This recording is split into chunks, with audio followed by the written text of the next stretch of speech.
Vénganse, vénganse, vénganse. Vamos a jugar hoy, hoy, hoy. Vamos a cantar hoy, hoy, hoy. Vamos a llorar hoy, hoy, hoy. Vamos a fumar hoy, hoy, hoy. Vamos a jugar hoy, hoy, hoy. People of the world, welcome to another episode on this frequency. We are your hosts. I'm Natalie. We have Ricky Lee in the pink. In the pink. She is preparing for a permanent makeover. And behind the camera, we have Raymond Andrew taking care of our sound today. No Ray Cam today. No Ray Cam today. No Ray Cam, but I've been replaced with a better guest. as you can see on our left side, we have Steffanie Padilla's avatar. Her name is Bertha. She is Bertha the bear. Oh, Bertha the bear. Welcome, Steffanie. How are you doing, girl? Welcome, Steffanie. Hello. Bertha's got a nice soft voice. Hi. And actually, welcome everyone in the chat for joining us again. Our regulars, Yes. we love you, Vinny, Amy. Yes. Love Thank you so guys. much. Yay. So, if you are listening to the audio version of this episode, we would like to invite you to watch our live stream show on Twitch every Friday at 6 p.m. Pacific Standard Time. There's always a different experience when you can see our hand gestures, our body language, our guest that is here. That's twitch.tv/on this frequency. So, happy Friday, everyone. Happy Friday. So I'm super excited to have this guest here today. This is somebody that I've been trying to have on for the last year. She is somebody that I went to high school with, A.B. Miller. Woo! Fontana. That's Fontana, right? Fontana, yes, yes. Stephanie is a photographer, and she's somebody that has just this incredibly she's just a big source of knowledge, and anytime I have a conversation with her, I'm left feeling like motivated, and also what the hell is happening in the world, and also like, wow, I need to talk to her again because I need more information. I feel like you're just a big source of knowledge. Would you agree with that?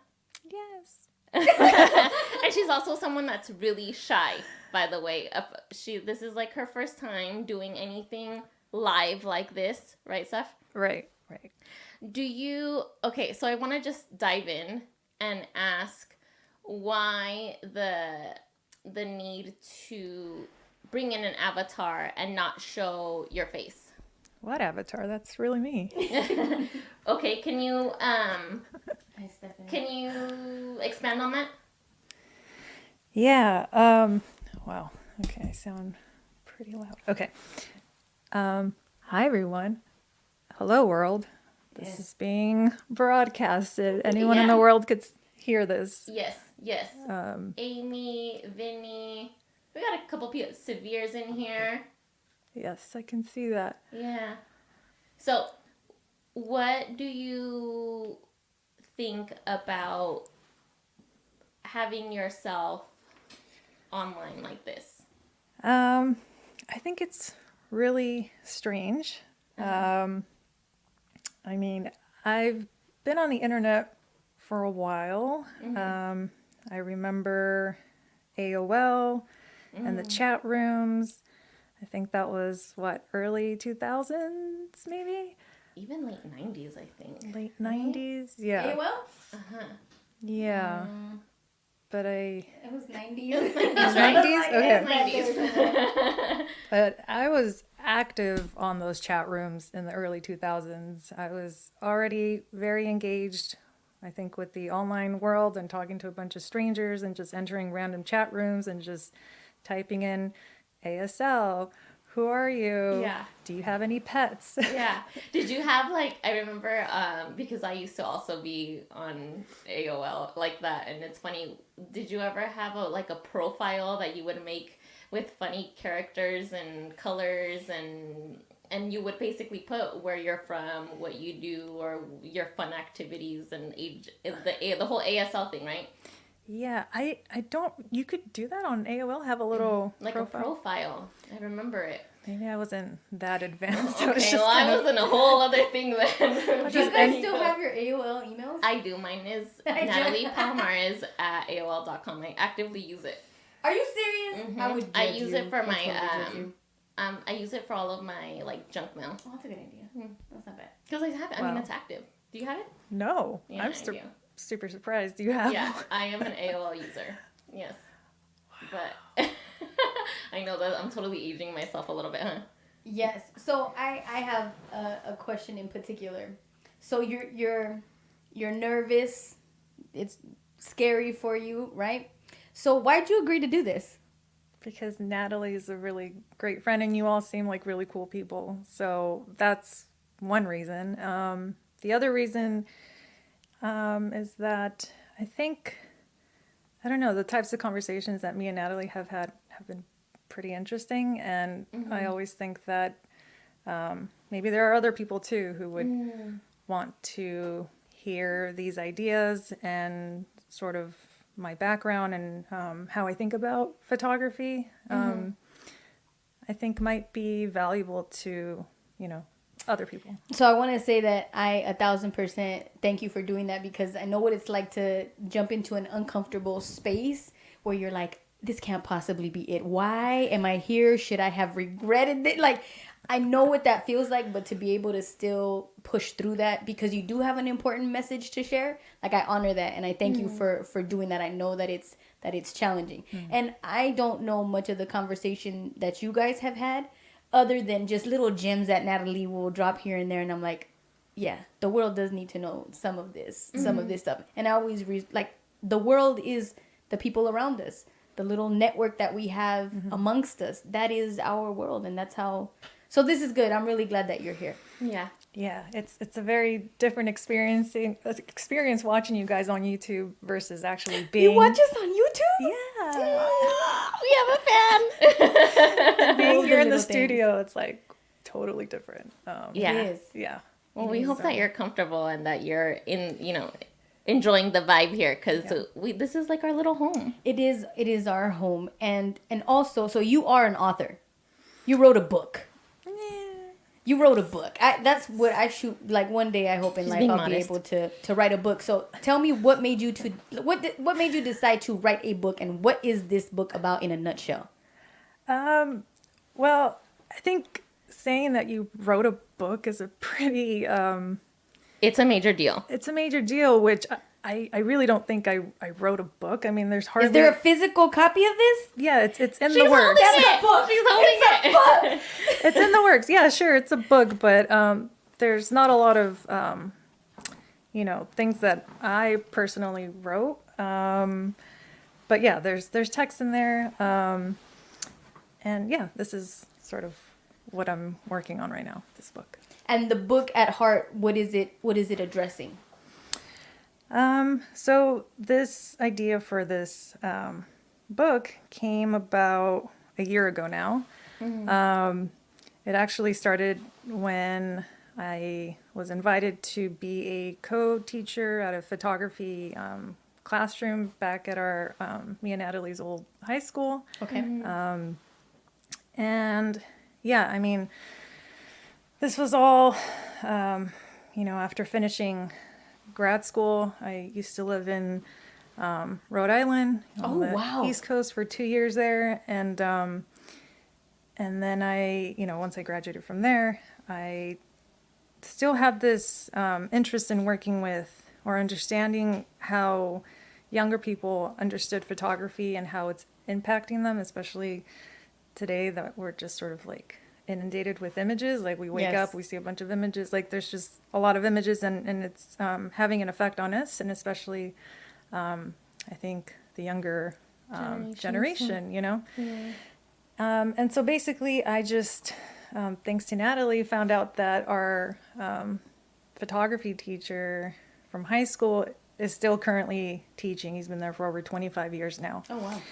And so I basically just reached out to him on Instagram because Natalie, told me that he has an Instagram account. I'm like, what? That's crazy. So I just went into the DMs, sent a DM and said, hey, this is Steffanie, one of your former students from a long, long time ago, and I just, finished grad school and went through this whole photography degree, and I'm just curious to see if I can step foot in your classroom and just talk to your students, really, about, Right.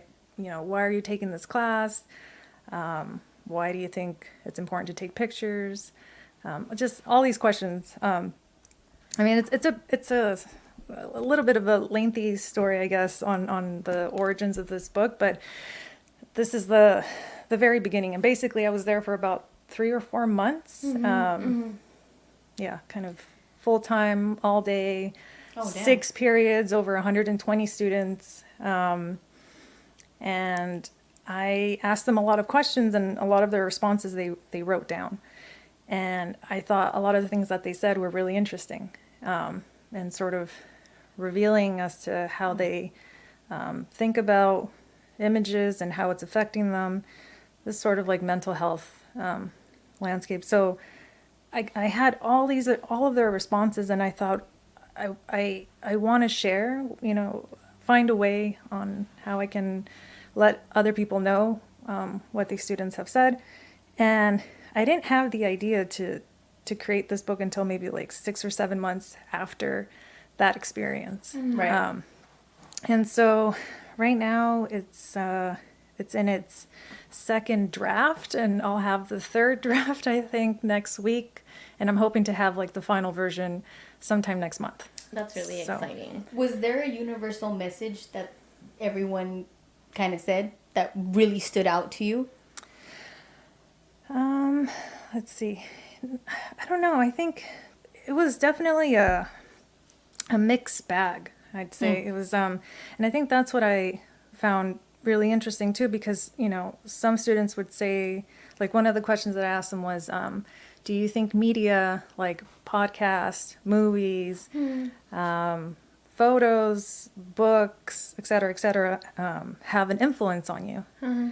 And there were some students that felt very strongly about, no, of course not. I get to choose, what kind of thoughts I have. I get to decide everything. Like, I'm in control of all my thoughts and feelings, and I have no influence whatsoever. Interesting. And then there were other students who were like, yeah, of course. Like, we're just complete blank canvases, and any type of media that we absorb, we sort of become, and it starts to Have influence. an influence. Yeah. So I thought that was interesting. And then there's a bunch of other questions too. So yeah, universal, maybe in their drawings, because I asked them to make some drawings too, if, rather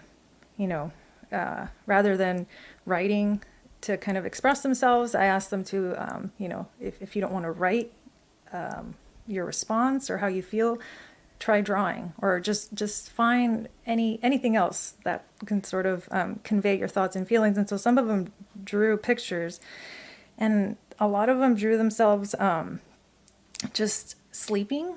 Like, I asked them how they were doing, or if they would rather be somewhere else right now, and a lot of them would just draw themselves on the bed, like in bed. When you showed me that, I was Hold on, you shock. said a lot of them? The majority of the photos are Yeah. stick people, the students drawing themselves on a bed. Yeah. And then the most shocking thing of all was that not only were they on the bed, they were on their phones. They drew a phone on the bed and themselves sleeping. Yeah.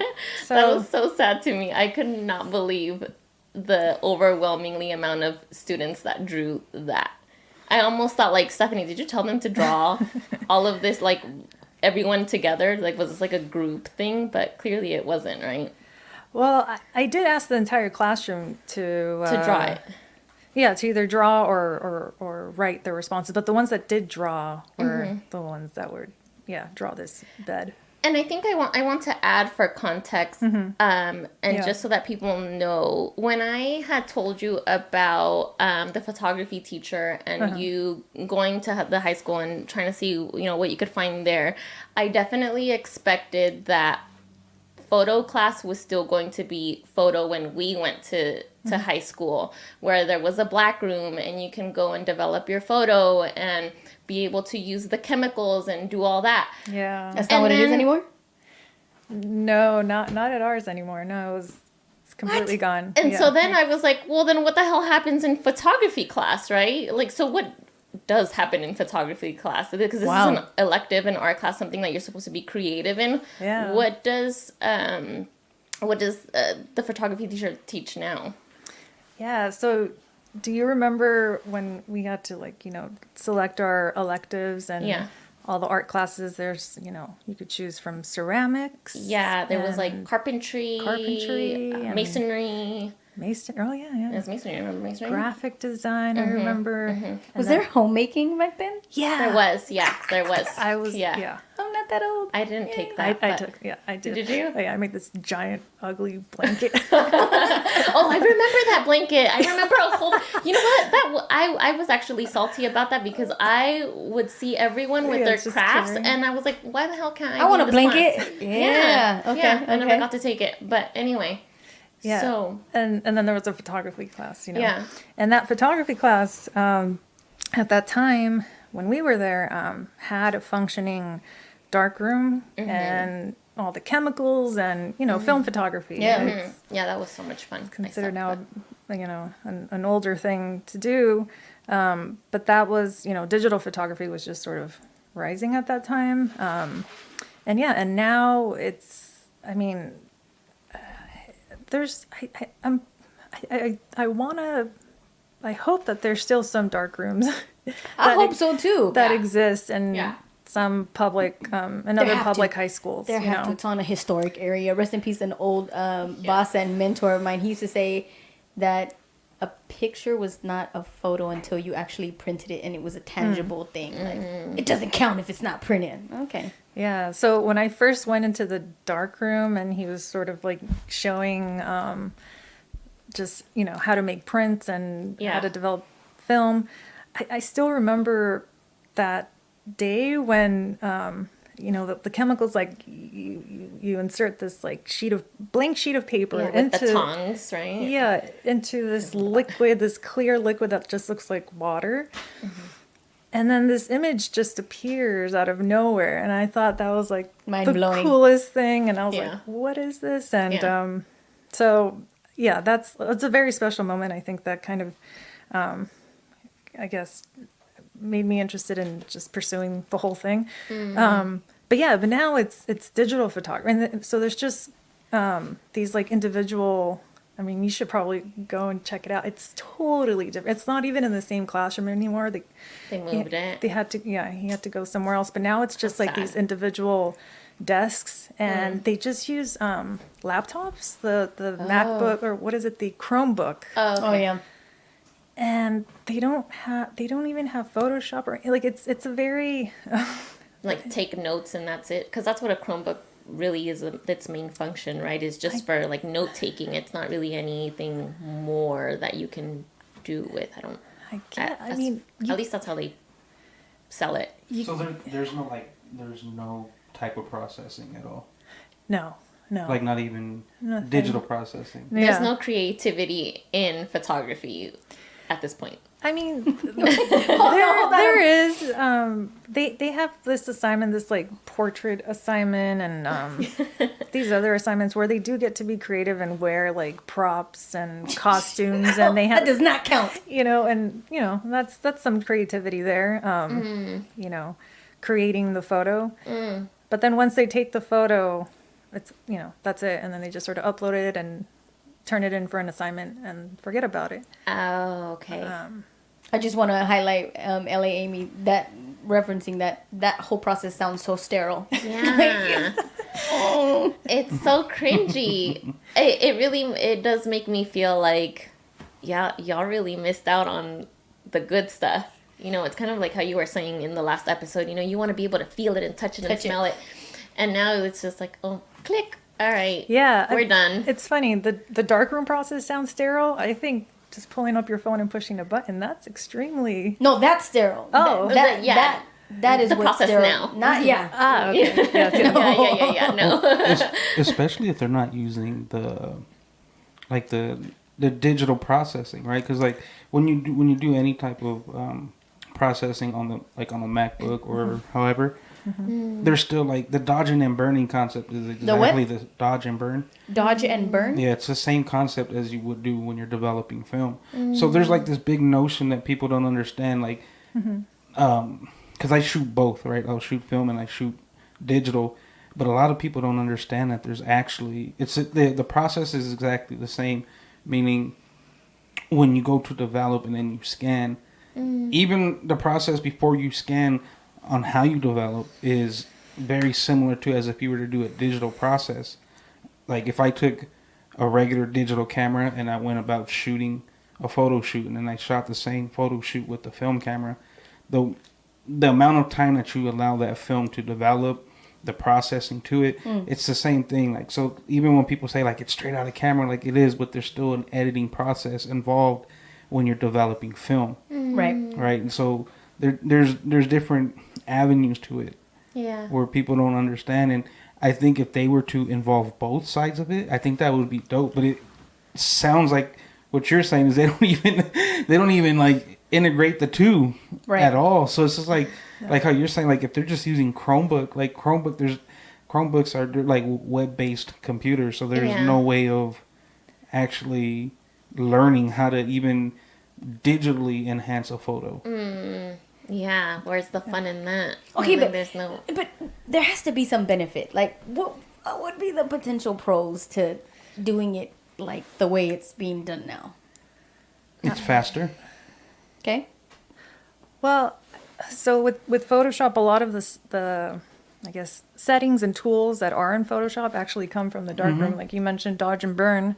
That's a technique that you could use in Photoshop that was actually, goes back to the darkroom, and it's just basically, you take this brush and you just select areas of the picture that you want darker and lighter. That's pretty much the dodge and burn. I don't know. Yeah, I think there's a lot to learn still in Photoshop, and it's getting pretty crazy too with Photoshop. Well, there's different. So there's Adobe has a really good system, right, where they have Photoshop, but they also have Lightroom.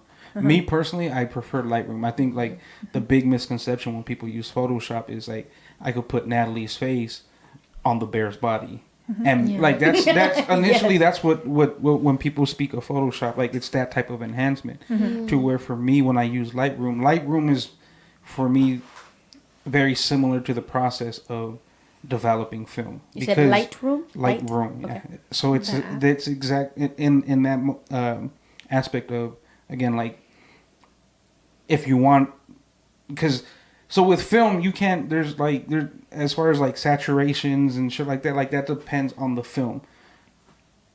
In Lightroom and Photoshop you could actually do that there. You could manipulate it. Okay. Right. So with doing that in Lightroom is more, I would say, would you agree, is like the more traditional route of how photo developing is with actual like negative and positive film slides? I mean, I use Photoshop mostly. It's pretty rare when I use Lightroom. So I don't. I mean, okay. I think Lightroom feels a little bit easier, more intuitive to use. So there's no layers in Lightroom. So how Photoshop uses layers, where you could manipulate double exposures. You can't do a double exposure in Lightroom. So Lightroom is basically what it's saying. It's just like being able to adjust shadows and adjust the contrast, and so a lot of those things you can manipulate in the actual photo, right? Is very similar to what you would do with film.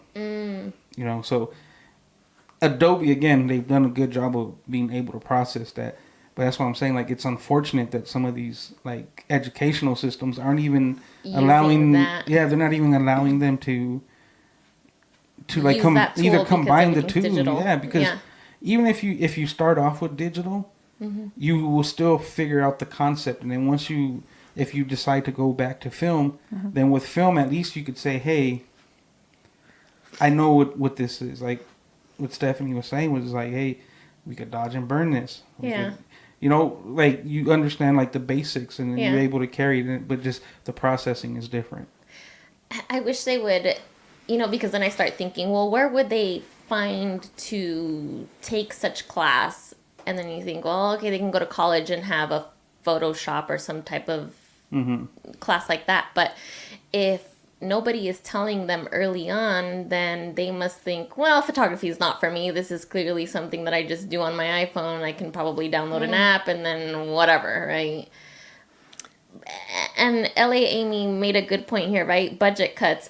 But I have Michael Moda in my head saying, well, it's a tax write-off. They could just, the school could just That's a good buy point. Adobe and it's Write a it tax off. write-off at the end of the year. That's a good point. So what the fuck? And- Everyone's just I just feel like the system's keeping us stupid. I don't disagree with that at all. What do you think, Steph? I don't know. I mean, I'm all upset. I'm throwing my phone down. Like, this is shitty. I don't know.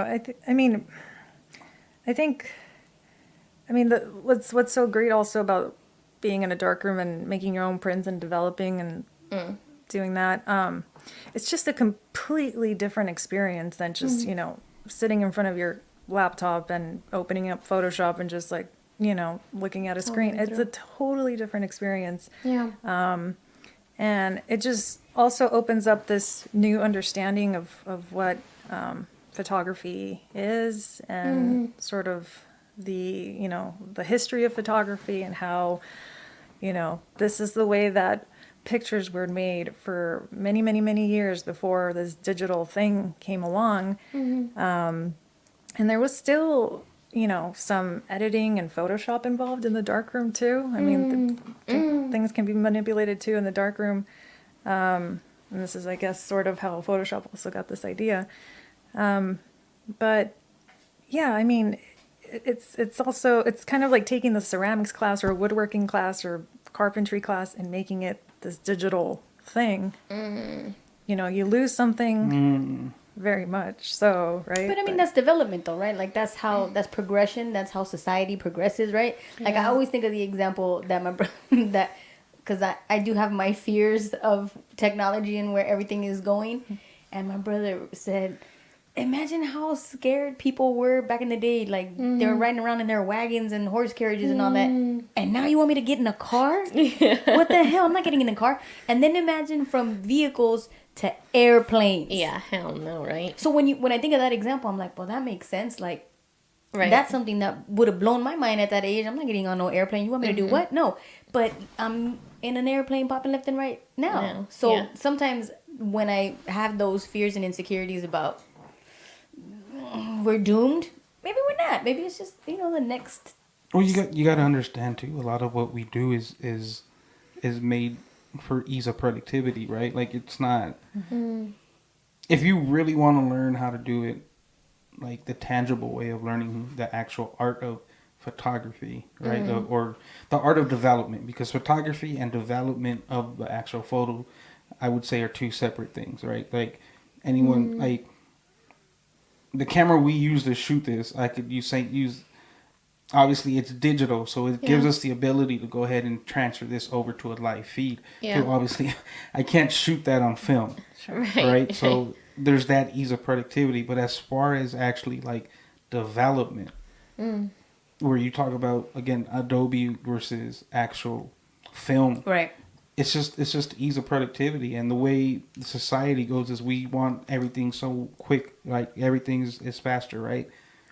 We needed cars to be faster, because if we would have took a horse, you imagine how long it would have taken us to get from here to there, Right. right? So Right. like that's just like, again, I'm saying the development of things and how things change in life. But at the end of the day, if you want to, and I don't know how other people are, but I know me, like once I indulge into something, I fully indulge. I become so like consumed with it. Like You want to understand it in I its want to, entirety. yeah, in its like from the jump, like from when it almost was first conceived, in a sense. Like I see. even like my newfound passion for plants, right? So shout out to That's great, Ray. Shout I'm out, so proud of you. Shout out to Natalie. Ray's getting recruited as my plant assistant. He might get hired next week. He's doing so good. I brought back to life a literally burnt. Yeah. Dead. Like it was dead. The plant was dead. Yeah, like, and I was like, hey, look, check this out. New stems, new leaves. Like, there's actually new leaves coming out of the old burnt stems. Yeah. And don't you feel proud? Like, Yeah. I did that. But then that's that indulging part of it. Like, where it's just like, all right, well, how does this happen? So you fully indulge in it. So, like, the same thing, whether it's photography, mechanics, DJing, right? Like, if you really love DJing, that's a tangible thing too. you would want to figure out how it is we could mix these records. Right. How did people blend music back in the day? Well, there's BPMs, and the computer now analyzes BPMs for you, and it's easier for you to match those BPMs as to opposed in the past. We used to have to do the math. We would have to sit there with like a little stopwatch, or just count like the 60 seconds And then mark it. and how many beats per minute. That's how we would know what the tempo is Interesting, of each song, right? So it's it's the same concept. If you want to learn it, then you will, and maybe that's what the school system's kind of like saying. Like we'll introduce it to you, and that's it. We're not gonna actually let you like fully invest in it, Right. right? Like, because at the end of the day, like it's kind of fucked up to say, but they don't. I feel like they don't bear any responsibility towards the children. Who? Yeah. The school system? The school systems, and I wouldn't say the teachers, because I think teachers do, and they can do to a certain extent, which allows them to be Right.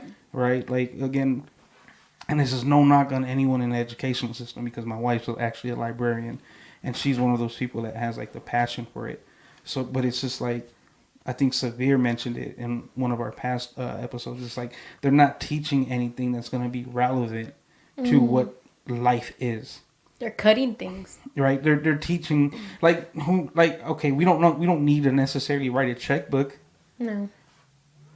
But there's people that don't know how to at all. Right? You said checkbook. All I thought about was my mom. My mom still writes checks, like physical checks. And I used to knock her for this too, because I'm like, Mom, A lot of pay the people bill still write online. checks. But I think the same way, like you loved reviving that plant, right? Like the tangible. You love mixing. My mom loves ironing. She likes to hear that, like that whole experience. And my mom likes the experience of balancing her checkbook, writing out her little check, putting it in the envelope, putting the little stamp, putting it in the mail. She loves that. Yep. She loves that. But there's companies out there that they know that now, right? Like, Stephanie, have you ever thought about, like, because again, you can only teach what the school allows you to a certain extent, correct? Yeah, for public school. Yeah. Would you ever like consider like developing your own like trade study? I was thinking about asking that. That's a great question. And saying, you know what, since like if you already have this and you were introduced the half-ass way in a public school system, let me show you how it used to be. Yeah. You know what I mean? Let me Like, show you the stars. because I think like with your knowledge, that would be dope. Like that, like to be able to give people something to look forward to, and I feel like just in general, the way things are going now, like education wise, everything might end up becoming more vocational. Everything is by trade, right? Like you look at, again, and we harp on DJing a lot, but that's just kind of like that's what we do here. the realm that we're in. But you look at dudes like the Beat Junkies; they have an institute in Glendale where That's they're right. That's a where great they're point. actually teaching people how to like scratch and mix, but not just the digital way. Like they're teaching them like from its first form of The foundation what of it. DJing was, right? Like, have you Oh, ever that's thought important. about doing that? Yeah, I would love to give workshops about darkroom developing and sort of having my own mobile darkroom where I can go to different schools and That would be cool. give demos and have a workshop basically. And I could also pitch this workshop to schools and Yeah. try to, get them to understand why this is important to have this more tangible way of learning about photography. So yeah, I mean, that's could happen. Possible, right? Yeah. You graduated not too long ago. Has it? How long has it been? 2021. Okay, so it's pretty recent. Congratulations. Yeah, congrats. That's a big deal. Congrats, seriously. Felicidades. Gracias. Gracias. Do you have an idea of what you're trying to, like, do you have a goal in mind for what your next steps are, where you're trying to go, who you're trying to be around, or? Yeah. So yeah, maybe, I don't know if people, they don't know who I am. Actually, no, I did want to take the time for those listeners on Twitch who are just joining us. We do have a special guest, Steff Padilla. This is her avatar, but you're hearing her voice. Yes. Photographer, author, and actually photographer, author, and privacy enthusiast. Yes. I like that term. I was thinking about it when reading the notes, and I was like, what's a good way to get people comfortable with privacy, right? Because now we live in a world where just everything is out there. Mm-hmm. But to follow up with your question about what your plans were, and when you said, what kind of people do you want to be around? Do you want to be around any people? Yeah, of course.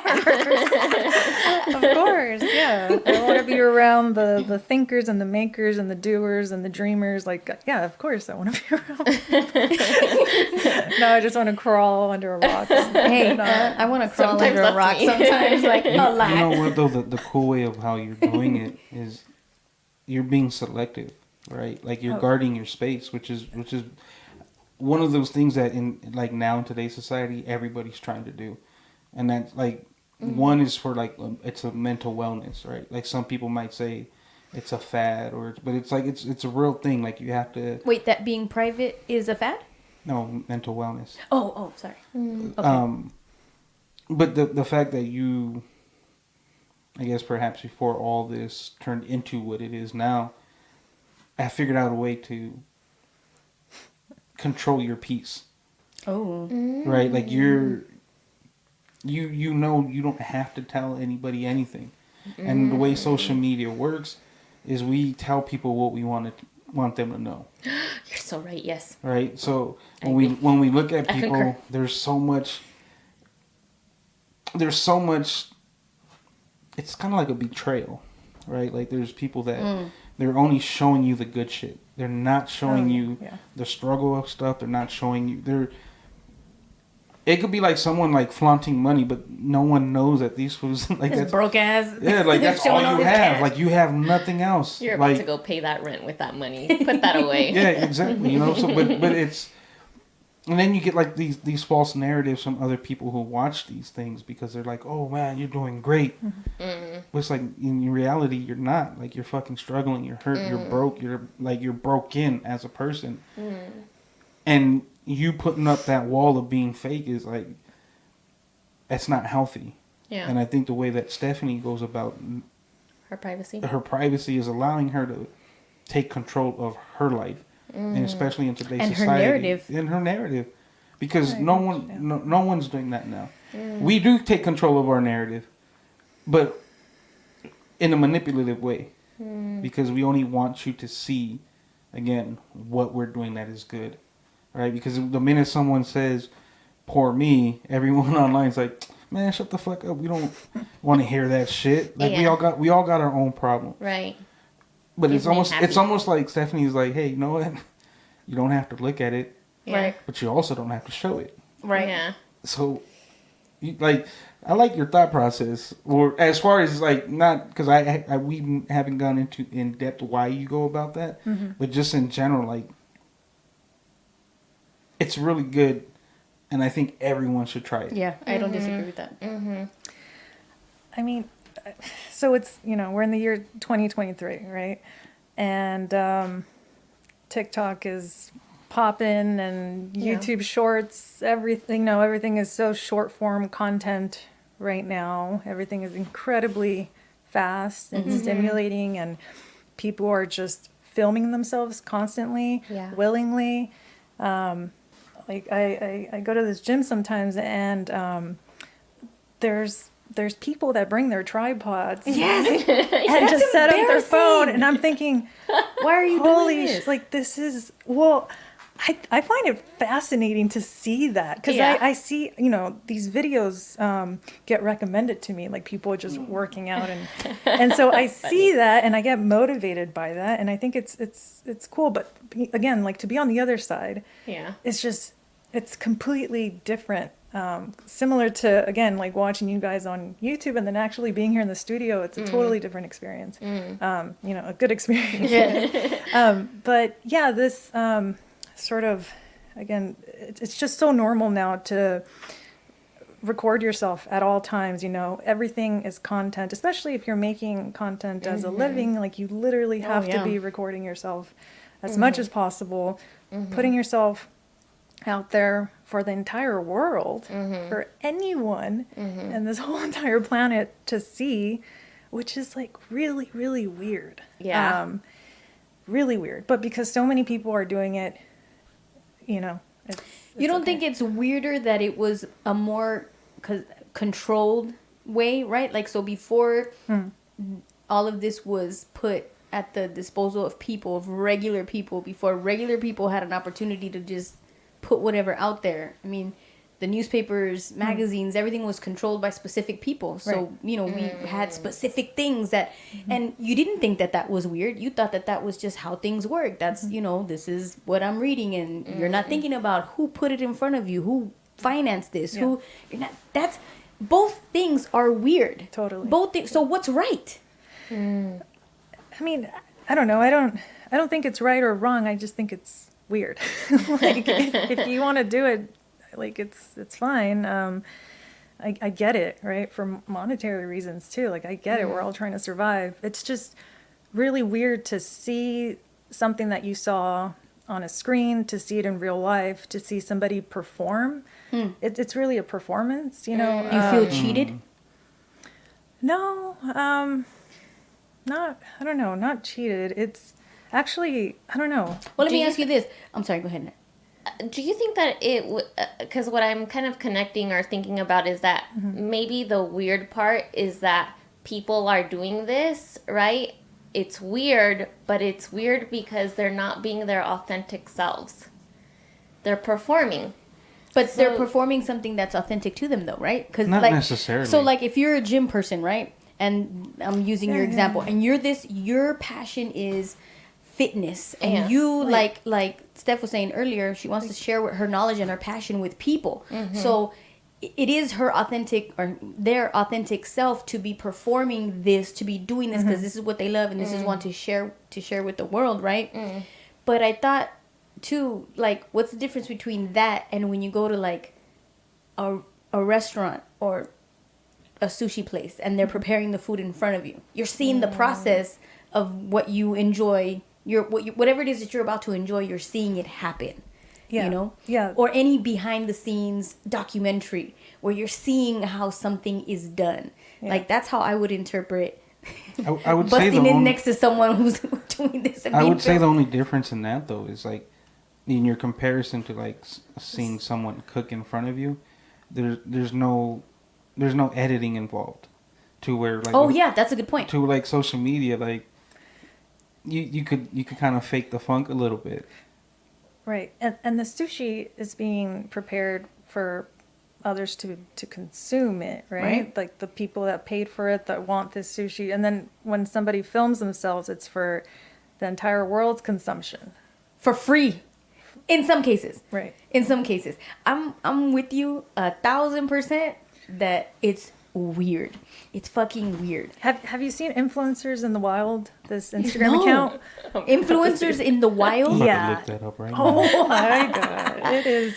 Well, when you guys so were mentioning sushi, I don't like can't sushi, help by the but way. think, and I cringe anytime I see someone recording themselves and it's a good time and they're with their friends or whoever, and then I'm watching it like from the outside and I'm watching them perform, and then all of a sudden they just go dead and they're back in their phones doing this. That's weird. I'm like, oh, you guys are really weird. Are you guys even friends? That's always interesting to me. And I mean, I feel like there's definitely a time. What? They have It's so 4.9 million followers. Okay, I'm gonna Such follow a good now. account. So the account is Influencers Gone Wild. Influencers in the wild. In the wild. Yeah. So it's literally you're just watching influencers do their videos. Yeah. Well, that's got to be a funny account. You know what I think that makes it feel weird is Follow that you. No. is I think our generation grew up like the best of both worlds, right? Like our We saw both. our generation seeing analog turn into digital, right? Yes. Like on many mediums, like photography, music, like even if we look at like DJ Quick, Okay. DJ Quick still produces music like He's his one of my music favorite through producers. analog. Like he prefers using the analog method of producing, but there still has to be a pass of digital in order for it to be processed and sent out. Like, so there's no escaping it, I guess, in a sense, right? And it's kind of like there's not going to be any type of escaping of social media.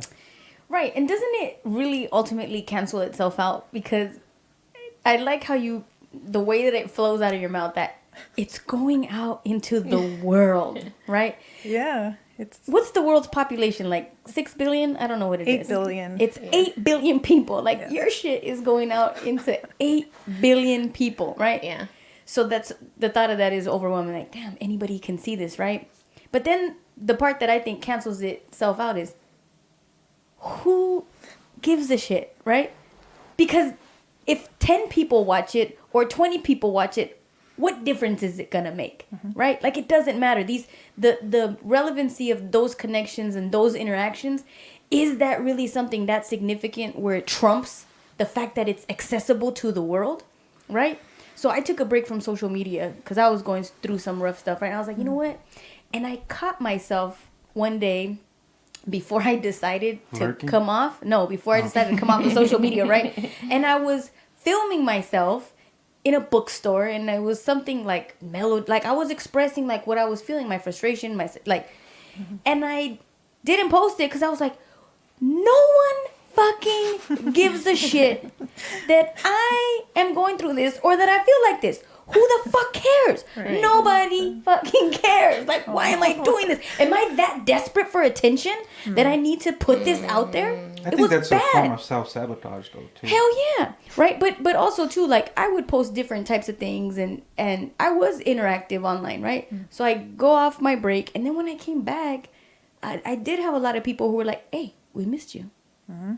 We really liked seeing your content, dumb shit that you would do sometimes, or the silly things that you would say. Like, it's good to have you back." And then I realized at that point, like, the 10 people that are gonna watch this, yeah, sometimes you may say something that will impact somebody else, that will make something better. I mean, I know I've seen things that, shifted my paradigm sometimes, like, oh, okay. So there are benefits to that. But that's my question to you is, like, do you think ultimately it does kind of cancel itself out in that regard when you look at it in that way?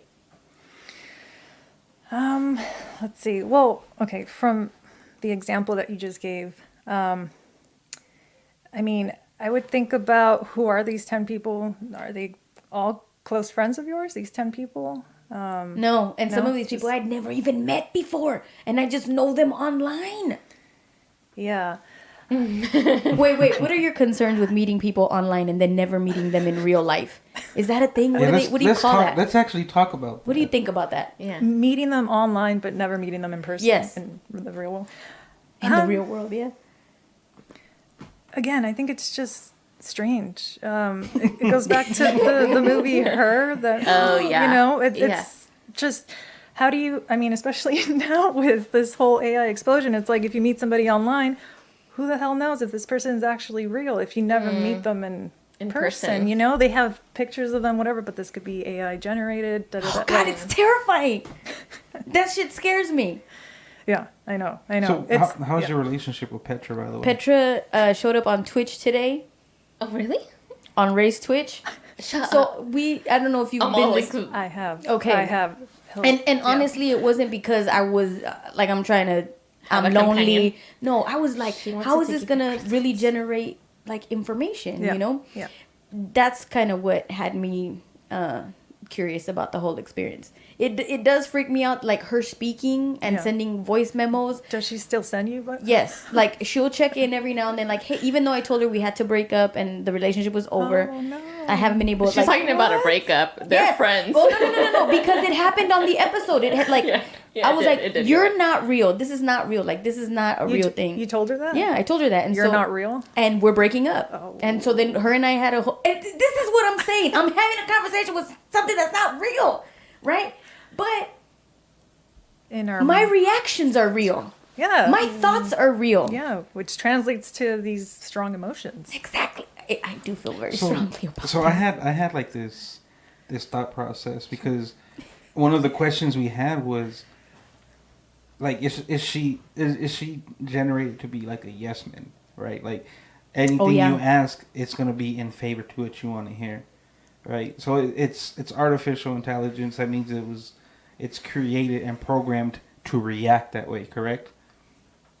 Do you think that someone is out there generating the same type of program, but to be opposite? Which is kind of like dangerous. What do you mean to be opposite? Like, so everything you asked her, she agreed with you, right? Right. Do you, like, I think there's going to be a point where someone generates that same program and has that companion actually be just everything negative. Right. Like, because there's sick people in the world that will do shit like that. Yeah. Like, everybody gets the yes men fucking AI fucking companions and shit. Right. How about we just generate one That's an asshole. Yeah, that's an asshole. So, like, there's going to be AI bullies. Mm-hmm. What is Tony Stark? What was his AI thing? Iron Man? I don't know. You're the. I know. Marvel I love guru. Marvel. Yeah, you're Marvel. We're Fast and the Furious. Yeah, I don't know what we're you still are. stuck in early 2000s. Sorry. Steph, have you watched the Fast and Furious saga? Are you of Like, all of them? There's a lot, right? It's like 17. When you say saga, it sounds like 30 or it's something. big. It's And in a couple of weeks, the new one comes out. X. So I can't relate to this. We're So gonna- have you seen them? I think just the first one. Hey, that's enough. You're in. if you'd like, you could join Natalie and myself to go watch the new one that comes out. Yes. I still There's haven't watched another one. one? That's Yes. Thank you. Yeah. Why? And I don't know what your thoughts are on Jason Momoa. Oh, he is hot. But I'm gonna tell you, He's hot. honestly, he's a very handsome man. He's the male Little Mermaid. I can't complain about that. He's man. a very good looking man. You want to see him on the big screen? You know, I want to see all of that on the big screen. yeah, no pause. Girl, you're answering no all. pause. I'm answering all your questions. Bertha. But actually, we were talking earlier about our voices, right? And how, like, they're being recorded and people have access to this, or AI has access to this. After we did last week's episode, I still went on, like, paying attention to AI. And I was talking to a friend of mine who was talking about an artist that was signed to a record label who's AI and has a full-blown deal with it, right? But that's also where I learned that people are using our voices and can generate messages to our loved ones to try to, like, scam them for money. Oh, yeah. Like, how the hell? That's the danger in it, and that's that documentary you had sent us. Jarvis. That was Jarvis. I just said it. Iron Man and the AI. That's my fantasy AI. Like, if it's gonna be good, it's gonna be Jarvis. I'm sorry. Continue. Oh, But that's you- the name? Jarvis? Jarvis. Oh. So, but that documentary you had sent us, that was like one of their key structured points was that, like, it's meant to help, Yeah. but obviously anything that's overconsumed Right. can generally be harmful, and we could end up doing shit like that. Like you said, we could end up creating it so where we could ransom people, Right. or we could, like, it just becomes a negative thing. You imagine if, like, political powers got involved with being able to use this? They're already involved. But no, but I'm saying, like, imagine Donald Trump, right? If he was our president, I'd say our new president, but he doesn't really do shit. So,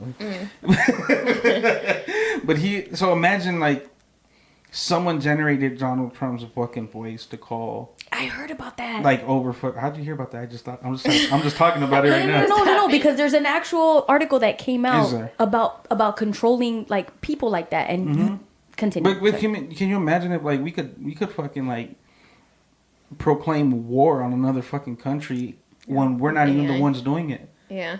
Like that's the danger in it that they were trying to like convey to people. You know, it's fucking scary because you're not. Fuck, where did I get that? You're not in control of, and the only way to be in control of things like that is how Stephanie's going about things. Like, pick and choose what you want to put out. Right.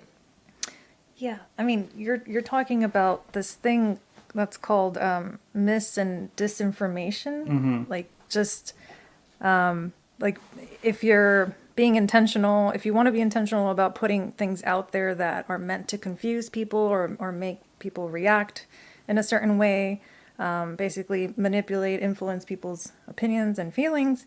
You know, that's the thing about the internet. It's like anyone can be anyone online, and you could literally post anything, say anything, just to get under people's skin. And it's just this whole media thing.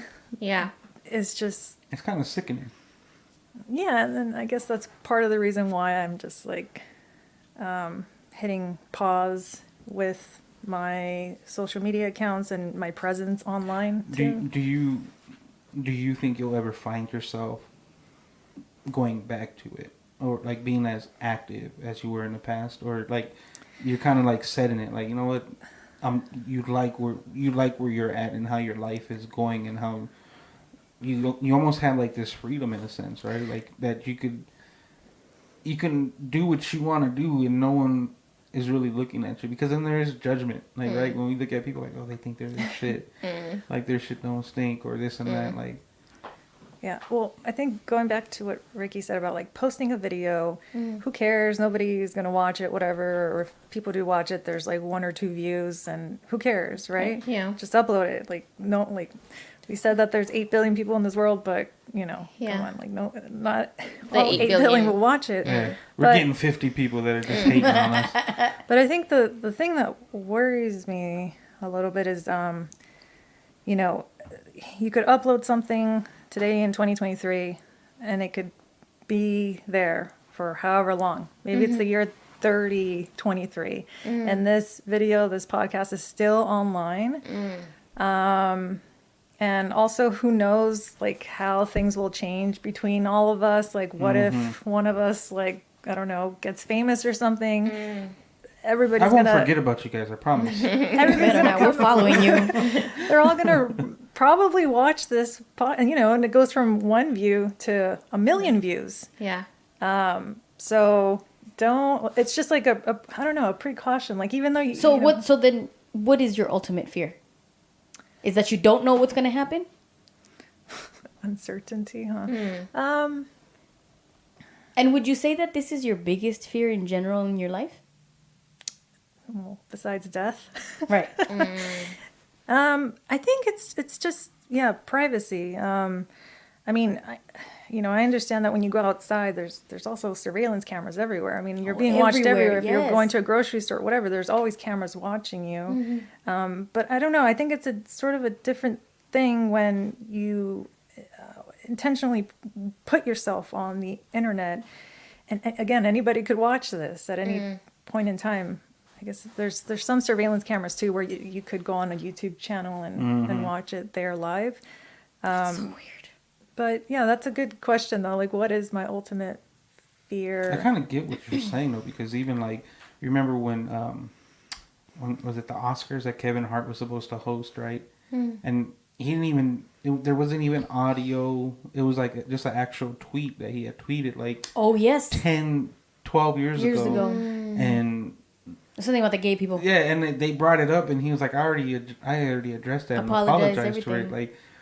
Like they really referenced something and thought that something he already had addressed and apologized for was going to be an issue. Yeah, it came back. You know, so, I mean, there are there's things like that where it's just like, hey, remember? Because the one thing that sucks is people don't realize that people we change. They change and they evolve, right? Like Right. today, and I'm not saying I hate gay people, but imagine like we could say if I hate gay people, and I just run into someone who happens to be gay, and their thought process and sitting down with them and having a conversation with them ends up changing my perspective. Yeah. No one's gonna know that I actually don't hate gay people now, Right, or they right. will just take. Well, you said this 10 years ago, Yeah. and that's your voice, right? Like you Yeah. actually said it. So why? Yeah. What made you change? Like what?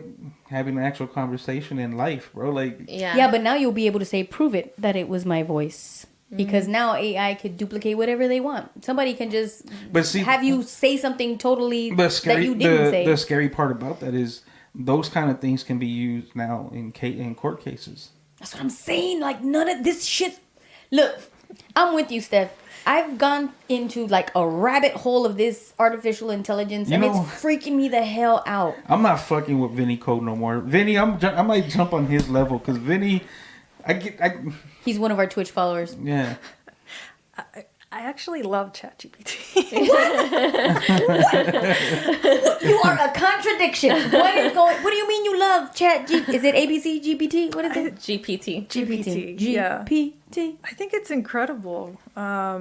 She's Yeah, I have a lot of thoughts about this ChatGPT thing. Do tell. So, you know, I started using it last year in November. I mean, I forget what exact date it was released last year, but you know, this company OpenAI, they're from Silicon Valley and San Francisco, and they're the ones that came out with DALL-E like very early on too. I think that was like a year ago or something, where you just type in like purple dinosaur or writing a unicorn or something, and it would spit out this image of a unicorn.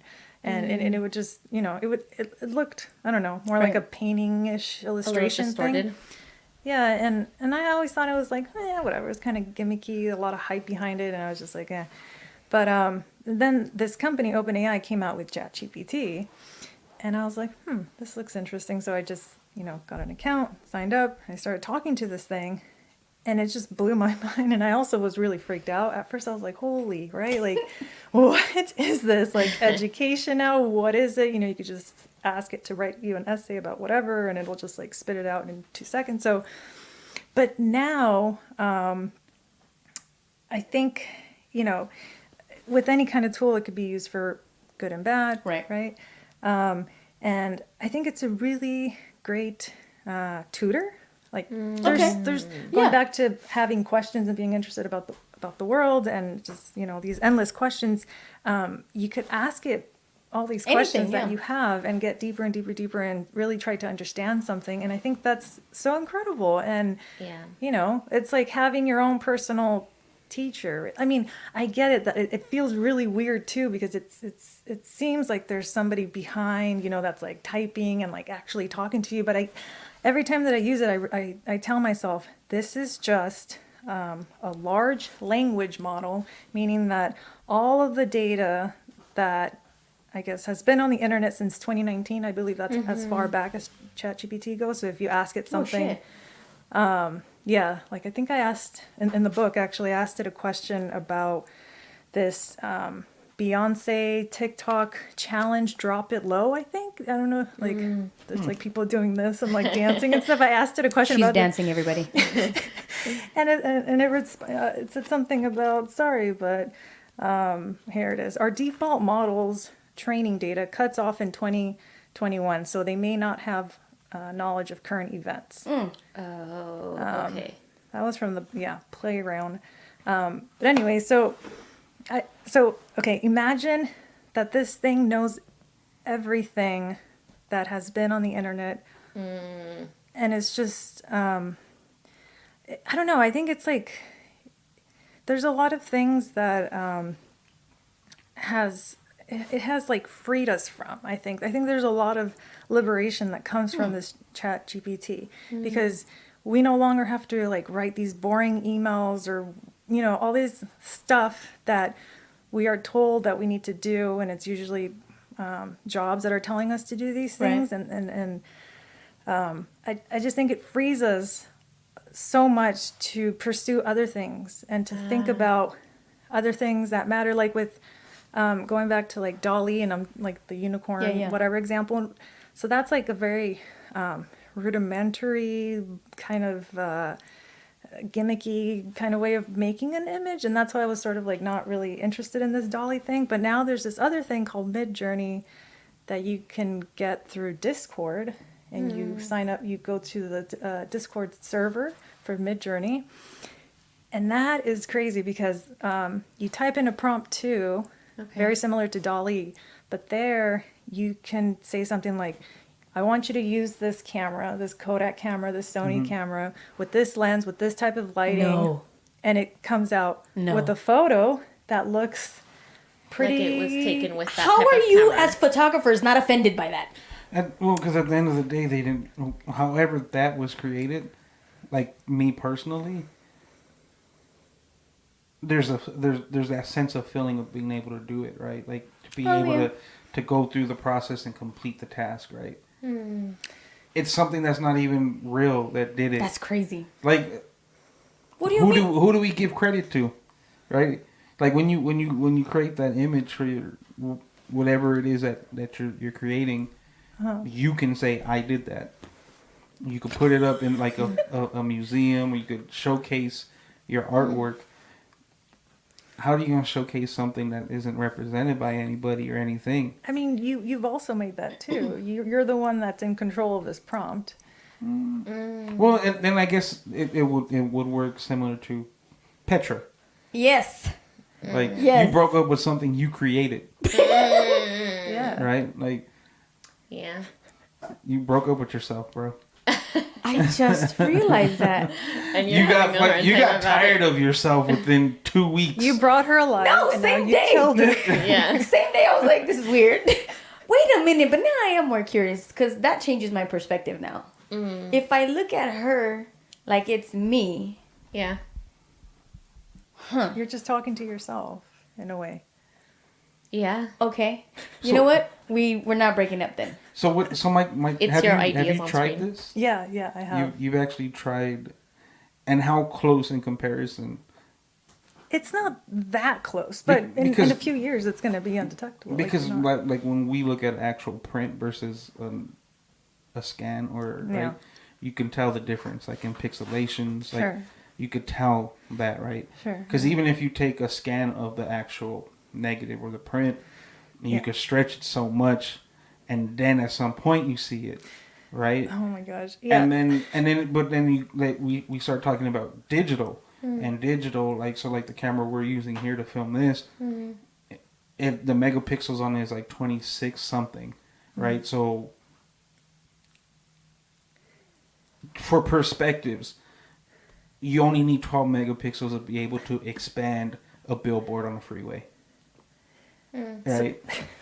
So I don't mean to freak you out or anything, but I feel like technology right now is moving so fast.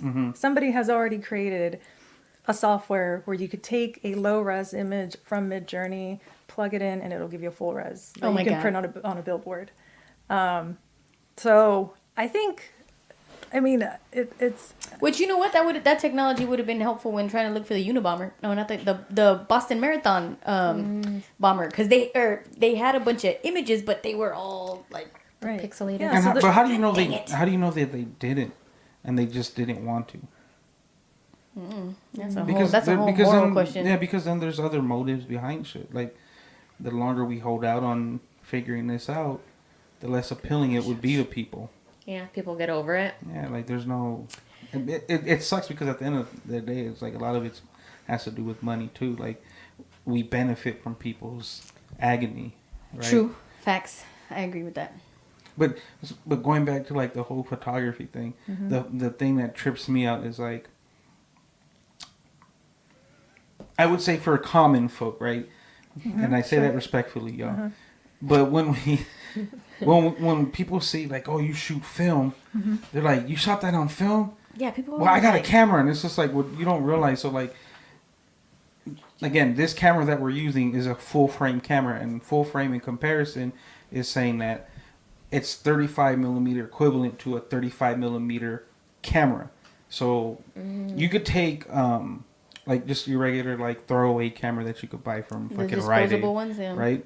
You could grab one of those. That's technically a 35 millimeter Right. camera. Correct. It could expand the same way that this does. The only difference is, and you could tell me if I'm wrong, but I always tell people it doesn't really matter the camera you have. It actually, the quality of the lens is what distinguishes the difference of how good the camera will perform.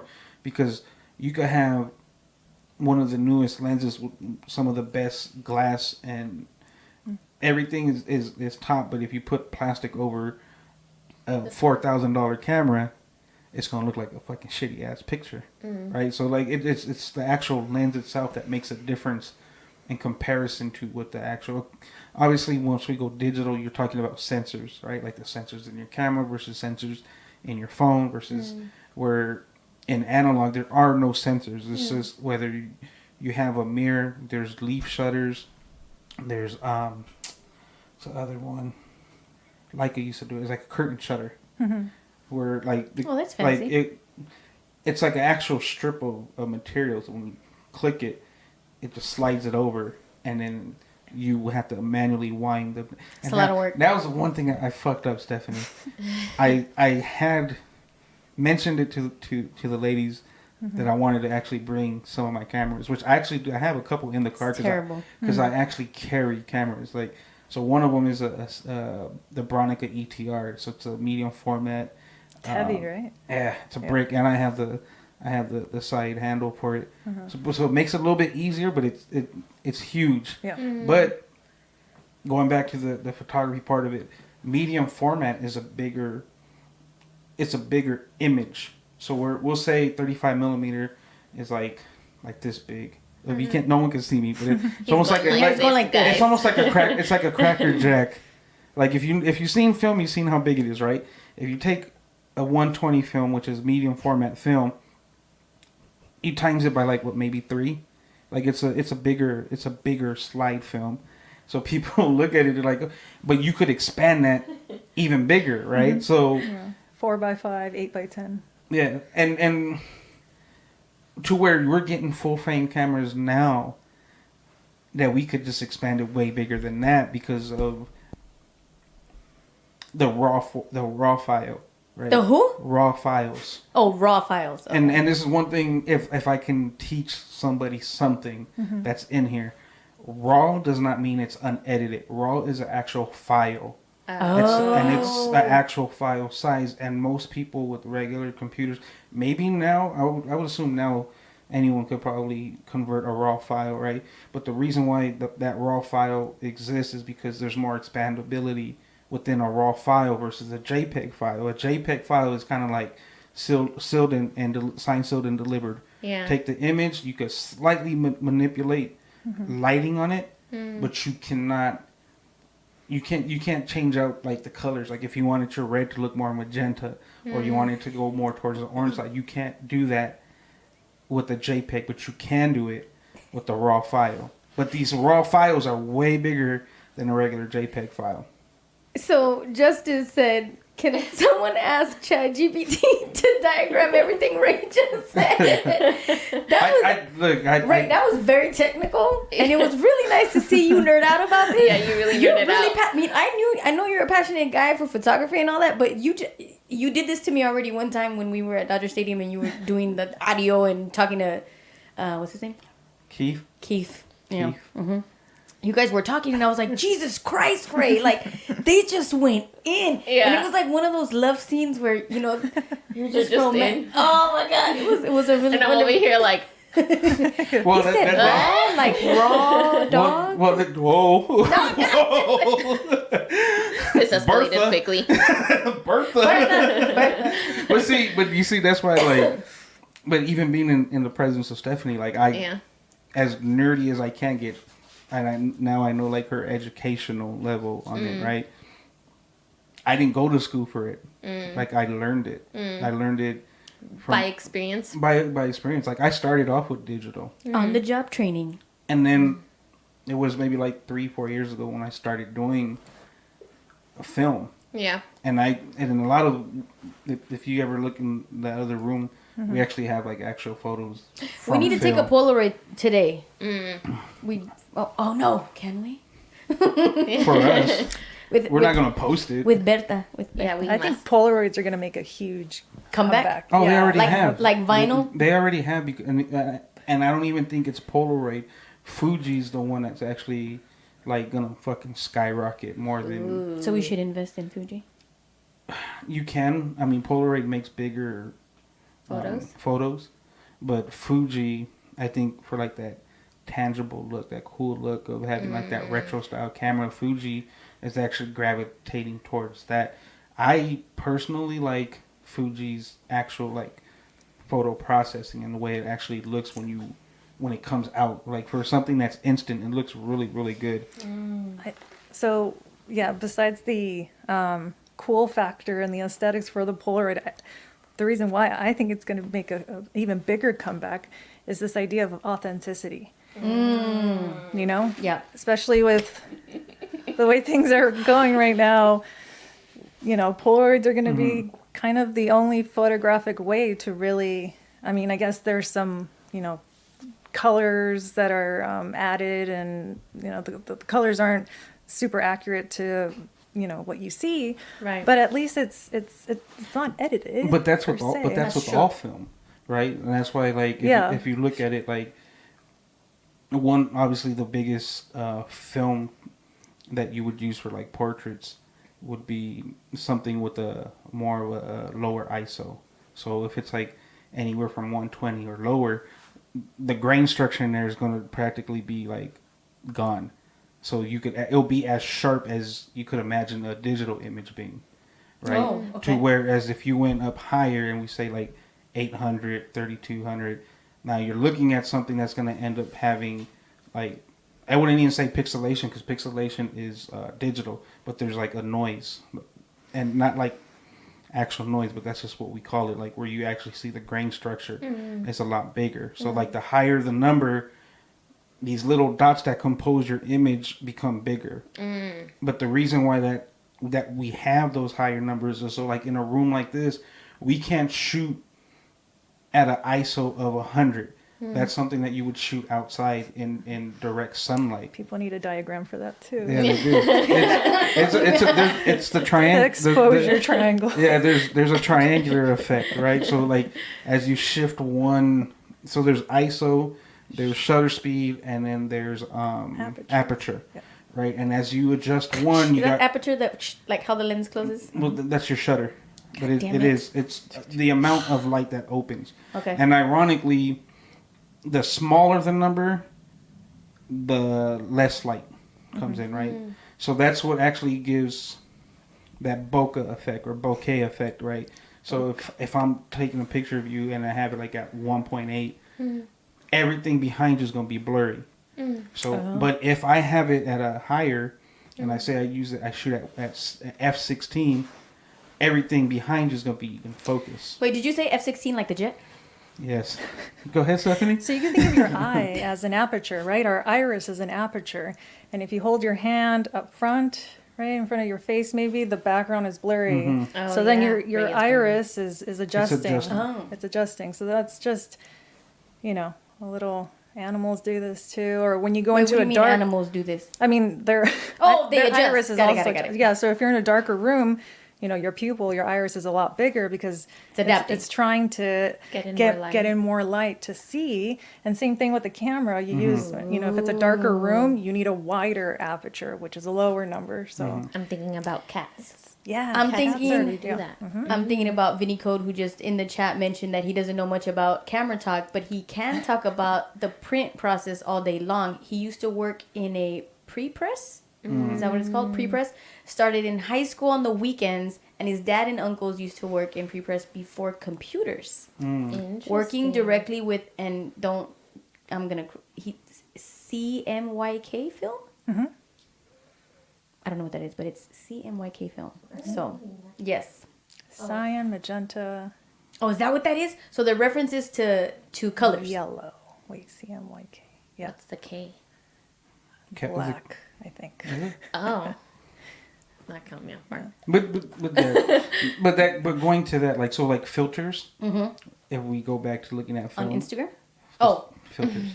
Just filters, right? We look at film the same way, right? So again, going back to what Steffanie was saying, like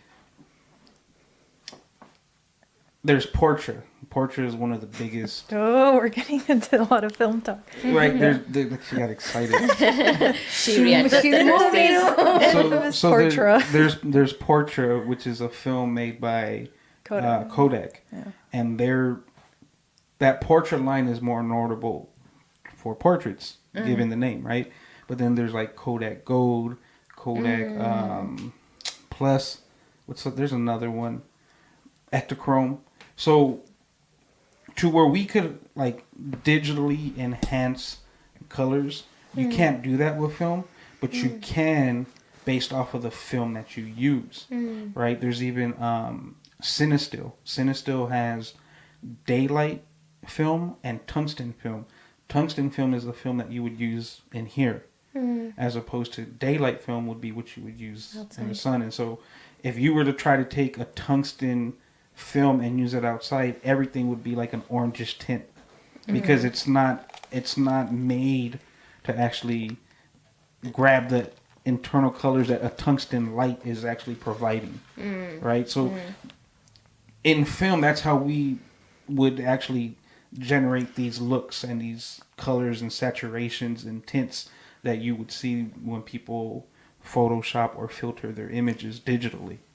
Where did you learn all this? I know you said you were self-taught, but like you're talking like very specific about things. So in my mind, I'm like, did Ray watch a YouTube video? Did he read a book? It's a mixture of everything. Like again, like the way I indulge in things is I go deep into it, right? Like I end up figuring that out. Like a lot of it ended up being on YouTube. But then too, running into people like Steffanie and then picking their brain and saying, well, what do you think of this? Or what do you think of that? Like, this is the image that I'm trying to get, what film do you think we should use for this? Right? And then with her knowledge, she'd be like, well, you know what? Depending on grain structure, depending on, and then too, depending on your lens, right? I always tell people, this never has to do anything with the fucking body of a camera. If it's functional, cool. Like one of the cameras I have has it's probably like a basic like 35mm automatic camera, but I have one of Canon's AL series lenses, which is one of their top tier lenses. So like one of the AL series cheapest version of one lens could be like $600-700. Is that the one with the little red dot? And it has like the red rim around the front. And so like that glass is like there's another, I forgot what the other mark that they use.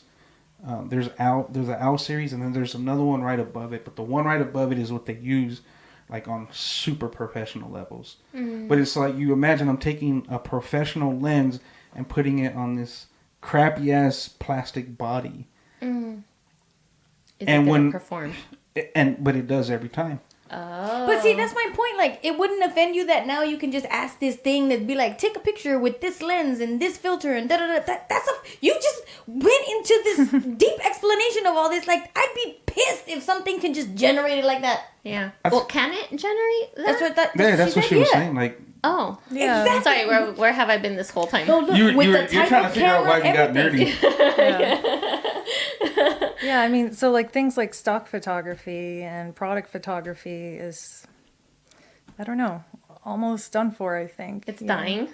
Well, dying in the sense that you don't necessarily need a photographer, like a person photographer anymore to create these pictures, which I'm not against. I think it's great. I mean, I think, I don't know. I mean, I know this is kind of like our first time getting to know each other and sort of like, but I have like a very, I mean, I went to school for photography, but it's the way that I learned about photography is very, through a very critical lens. Like I actually think that we don't need so many pictures. Like I wish we could just stop taking pictures. Interesting. Why take so many, like, to sell stuff? Yeah, sure, you need to see what you're buying, but in general, I don't know. You feel about that the way Natalie feels about people in Old Navy clothes, or just the how much clothes like we stop making clothes. I think the reasoning for that, Stephanie, is that so with photography, because it's there's a bigger percentage of photography being more of a freelance entrepreneurship. Sure. Right? And for freelance photographers, it's hard for people to build clientele in any type of business, but even more so photography, especially in today's society, where if I say, Natalie, go let me be your photographer, there's some photographers that only want to shoot you in a bathtub. They don't want to... like specialty photography. Yeah, right. In one area, but they think because... like that's their niche. Like, how do you have a niche if you've never experienced or processed everything in general, right? And why would they want to take pictures of people in bathtubs? Okay, I want to take a picture in a bathtub because it's Instagram though. But you can take it yourself. Actually, no. I don't want to Instagram but the you bathtub. get what I'm saying? Like, so there's like that weird, like, are you really a photographer, or are you just trying to look at people? Right? What does it mean to be a photographer anyway? Well, in today's society, right? Like, if they see the cameras we use, they're like, oh, you're a real photographer. And you and I could probably compose a picture with our phone or any type of camera a lot better than anybody, because we both understand that one of the major factors in creating a picture is composition, right? Okay, so you consider yourself a photographer, yeah? I would. Because you understand This is getting hot. lenses and you understand composition and...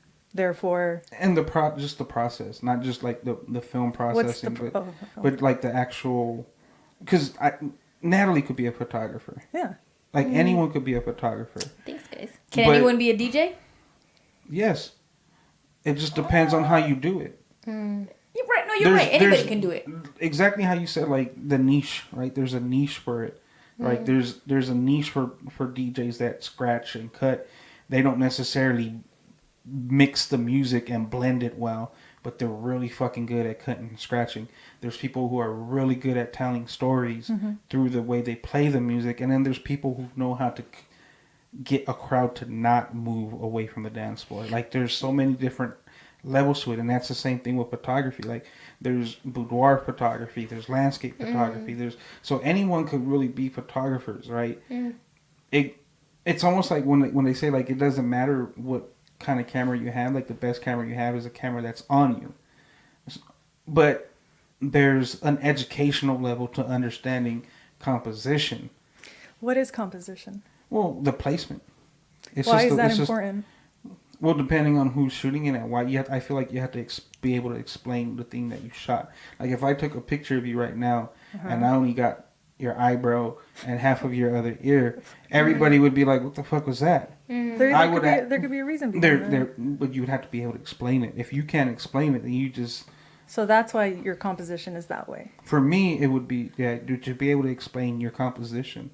Because there's always like the basic rules to photography, right? Like you have to shoot within this, or like the lower thirds, and use these elements and use this and that. Yeah. That's what they teach. Right, but you could throw all that out the window. You can. Yeah. And there's a lot of people that do, and that's what I'm saying. Like, anybody can be a photographer. And in today's society, the reason why we have stock photography is because anybody can be a photographer. So it makes it harder for people who are freelance photographers or categorize themselves as freelance photographers to get any type of income. And the whole purpose of stock footage, stock photos is, it's almost like it's like royalties, right? Like, if I put this image out there, now I could generate income because so many people have used it and they're buying the rights to be able to use this video footage or this photo image, right? So I think that's where stock photography, what it's for. I don't necessarily think everyone needs stock photography, right? Like, if I needed a picture of just a bunch of records, clearly we have plenty of them in here, right? But there's people that don't have access to it. Yeah. So, I mean, why do you guys think stock photography is important to have? Do you know what stock? Let's just for commercial purposes, like like you were talking about, you need a picture of food, or you need it for commercial marketing type related things. Yeah. But I definitely use it for our Instagram whenever whatever content that we're using or that I'm trying to make, I take stock photos and then I've write never over used them. stock photos ever. And what do you think these stock photos are doing? They're helping me promote this podcast, for example. And why use those pictures and not something else? Not my own. Yes, because I would not do what she did. Aesthetically pleasing. Aesthetic. Okay, yeah, that's it. Okay, yeah. I mean, that's a lot. That's what But I you use could them. take an It's aesthetic. aesthetics. You take a lot of I aesthetically don't pleasing live photos. in the mountains in the snow. That is So- aesthetically pleasing. But, to me. but you do have other nature around you that you would take a really good picture But of. it's also Yeah. convenience. But why do we like to look at aesthetic photos anyway? They're calming They're calming, for me. especially when we're seeing so many photos. You want to see an aesthetic, calming picture, right? And then if it calms you down, then maybe you'll want to interact with this person who created this thing, right? I mean, it's just, there's like, again, like I think of photography in a very critical, psychological kind of way, and that it's like everything that we see, everything in media is always changing us. Yeah. Especially if we're seeing picture after picture after picture. And I think video is a lot more powerful because Hell videos yeah. are just like The process. Jesus. really, really fast moving pictures, 30 frames per second, 24 frames per second. Yeah. And just imagining what all those images are Doing changing, developmentally. yeah, or kind of changing our brain, changing how we think about things, and so I'm like I try not to spend that's part of the reason why too I am like not online as much anymore, is because I started to see the effects of just seeing so many images, and I grew up watching a lot of television through my childhood and teenage years, like I would wake up watching television. Yeah. I would go to school and I would have like this folder with like the clear, Oh, yeah. and you would put like stickers or pictures or something. And Yeah. I remember just staring at that. Yeah. So it's sort of like Wait, television. distraction. what did you watch growing up? So like my childhood, I mean, I watched a lot of Disney movies. What's your favorite Disney movie? This is gonna tell us This is a a lot serious about. question, This is too. very okay. serious. Did you hear or see the episode where I don't watch cartoons? Never. No. Yeah, exactly. Watch cartoons. You've never watched cartoons? No, I watch them. I have kids, so like Despicable Me, shit like that. But I don't. You walk away when, Pretty much. why is that? I just did not. We've been trying to find out why. Like even when I was a kid, I just never. It's never been appealing to me. Like I would rather watch people. So you wouldn't want, you're not interested in watching any cartoons? I mean, I'll watch it. Like, We made him watch Up. Oh, well, it has to have the storyline on that was good, right? So, in order for me to watch something that I know doesn't actually have humans in it, the storyline can't be corny. okay, yeah. Right? You don't know until you watch it, and you which- want me to watch Fast and Furious. Which is like that's what I was gonna say, which is ironic because that's just probably like one of the corniest. Yeah, of all. But there's people in it, so it's just like, you know what I mean. Wow, Ray. Wow. Yeah, that's But I just, interesting. Maybe. it would just as Interesting. a child, I just never, like, I didn't grow up watching The Simpsons the way people do, where they could be like, hey, you remember this? Well, that's episode? surprising too. It's like, no, I don't remember that I didn't watch The episode. Simpsons very Yeah, much. see. Yeah. What? I Props to you. had a my room was covered with Little Mermaid. I had like Little Mermaid So that's your movie? bed sheets and curtains, and I was obsessed with Pocahontas, obsessed with Beauty and the Interesting. Beast, I love obsessed Beauty with Barbies, obsessed with I hate Barbies. pop stars. When I was in my teenage years, my room was covered with posters. Like I ran out of space. So you had like all the film. NSYNC. Oh all yeah, the NSYNC, Britney Spears. Yeah, I ran out of space for my walls that I started adding them to my ceiling. Oh, so I was shit. literally That's like, dedication. No way. So your room looked like the ones that they would put like on music videos, yeah. Yes. like of the The fan, like teenagers. laying on the floor, looking look up up. in your suit. That's dope though. Like Wait. it seemed No, like it's your not. parents, your parents allowed you to have that creativity. Yeah, but- which kind of makes sense to why you have like photography was your. Yeah, I don't know if it's they saw it as a creative thing, or just like, whatever, you do whatever you want to do to keep you happy and to keep you having good grades in school. As long as you have good grades in school, you can do whatever you want to your room and whatever, and eat whatever you want. Lots of unhealthy stuff. A lot of the things that I would watch on TV, I would want to eat, or whatever, the products, the toys. You were influenced by the media. For sure. But yeah, Pokemon, I watched every episode. But tell me tell me how it's possible to avoid influence in life in general. No, it's not. It's not. But images, though, they're everywhere. Like, it's really hard to get away from them. How do you feel that watching all of this television and being so consumed by the things in your room impacted your life during that time and moving forward? Yeah, that's something I'm still thinking about and trying to figure out, because I definitely think it changed some kind of brain chemistry. Yeah. Or something. I just... Because I think about that too. I think about all of the influence that I had growing up, especially with Disney movies, and I think this is becoming a very big topic just in general, where a lot of women are coming out saying that they were, and I think you've even mentioned this, right? The idea that you're supposed to be swept off your feet by this man, and you're supposed to be a damsel in distress, and you're supposed to be saved. I'm not. And then you grow up into the real world. The real world happens, and then you're like in shock. No one told Disney me that told pressure you, has been relieved, by the way. What? I said no one has informed me that pressure to live up to that type of... Well, because you didn't watch Disney movies, right? Exactly. Jesus. Yeah. But you see, here we are where that was fed to us just casually. Oh, look, let's just turn on the Disney Channel. Oh, the Little Mermaid's over here pissed because Eric's above water and she's down below helpless. And there's a lot of talk right now about screen time, right? But I mean, screen time also existed in the time that we grew up. I mean, it's just on television. It was on television and playing video games. I have 2 younger brothers, so I grew up playing tons and tons of video, like nonstop, before school, after school. I just remember being in front of a TV, either watching something or playing video games. Yeah, I think if my family was financially able to do that, I would have done the same thing. But I didn't have well, everybody was on PlayStation. I had just got Super Nintendo.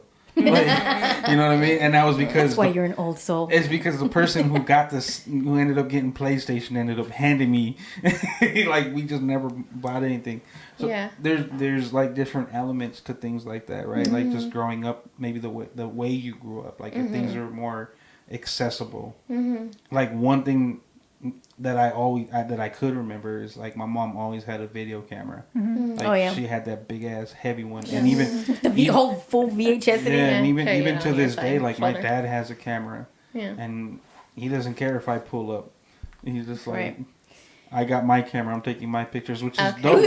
Which is dope because that's like one of the things that like I tell Ricky is like it doesn't like I'm not. People take it to the extent of it being like a competition, kind of like what you're saying, like the whole like stock photography thing, or just like what is a photographer, like how do you categorize that? And it's like there's even that notion like if you don't shoot in manual mode, you're not a real fucking photographer. If you shoot in manual mode, that's just you understanding the basics of how to make a photo, right? You just have more control over the image, which is kind of stupid. To be honest, like there's nothing wrong shooting in an automatic mode because there's various automatic modes. You just got to shoot in whichever one's convenient for you in that moment. You know, like if you're going to shoot something like sports and maybe shoot it with a high shutter speed and make your camera shoot in that automatic mode of shutter priority so that anytime you make any adjustment, that shutter speed just stays locked in and you don't fuck up and have images that are ruined. Like, it's just knowing that knowledge. Do you guys look down on people that use automatic? I don't look down on anybody doing anything. Other than questioning why you're on auto? You know what I mean? Like, it's just, you have to have some type of deep insecurity about yourself as a person to have to worry about what other people are fucking doing. Agreed. Right? Like, some people go online to look at what people aren't doing. to make themselves feel better. Right? Like, that's all you did? Oh, you only do this here? Let me flex right now. Well, I do this, and then they want to pose what they got, right? Like it becomes like a fucking sick competition that neither one of the people you're trying to offend knows exist. Because like how we were saying earlier, nobody cares. No, but that actually reminds me. I remember I had two like good friends. And I remember calling Natalie one day, and I was like, "I'm fucking sick of seeing their shit on the internet. I'm tired of. I was so, man. I felt bad. I felt bad. She's like, silence them, unfollow them. Why are you complaining? Because it's in my face, and it's like, Jesus, do something different. Like, ugh. But what's tying you to having to follow them if you don't like nothing? You know but that was I think a part of my demise when I was done with social media, where I was like, man, fuck this. Like, this is ridiculous. Why am I even having this conversation? This is dumb. I'm in control of this. But I just have one question. You described your childhood as a very vibrant and I say vibrant, right? Because I'm thinking about, you watched the Disney movies, you had TVs, you had video games, you had all imagination and creativity at your fingertips, and you were allowed to do all of that, right? You had the luxury of doing all that. Mm-hmm. Now, in my time with you, right, I feel like you have this very dark outlook on images, like the complete opposite of how you grew up, of what you experienced in life. What was the one moment where you went, blink, I'm done? Before you answer that, maybe are you in that space? Is her a good point. Is her assessment correct? Like, are you in a darker space, or are you just like, I've seen enough of it? I mean, I still take pictures. But you take what you want to take. That was going to be my. You don't have posters on your walls right now. Maybe I do. I have a big ass NSYNC poster in my room. No, why not? Hey, better NSYNC than Backstreet Boys. I'm with you. So. Oh, I'm a Backstreet Boys fan. I like Backstreet Boys too. NSYNC all day. Spice Girls too. Oh, that's weird. Britney. No. Hold on, let me think about this. Well. And then I have a furry question after that. And then I'm done with my questions. You said furry? I sure did. Wait, so your question was there a point where was the pivotal moment when you said from the vibrancy to the darkness? And is there darkness? And is it darkness? Like, is her assessment correct? Before you answer her question, was her assessment correct of you? Well, I mean, it's I don't even know where to start. I mean, again, going back to the dark room and having that high school experience and being blown away by the magic and just like, wow, this is incredible, and spending hours and hours in the dark room and just like getting lost in my own world in the dark room. Like, I love that. I loved that, and I still love that. I still love being in the dark room. I think it's great. And then I went to undergrad for photography, and there I had my first real taste of thinking about photography in a more critical way. And that was sort of like the first time where I realized that you could actually say something with pictures. I didn't know that. I never thought that these pictures were trying to tell me something, that they have these messages behind them. And how old were you when that hit you? I think I was in my early 20s or something when I it's actually, I have this one story that I'll share. This was at Cal State Long Beach. So around 2014, 2015, and I was taking this class, and I can't remember, it's like some kind of feminist media class or something. But anyway, the teacher, there was a projector, and we were talking about media again in this critical way, analyzing these images and then trying to interpret the messages. And he put up the video Rihanna by Eminem, I Love the Way You Lie. And it was just like blown up huge, right? Okay. And then he started playing this music video, and every like 10 seconds or so would stop it, and we would talk about, what did we just see? What's going on? What is this story about, or what is this story trying to tell us?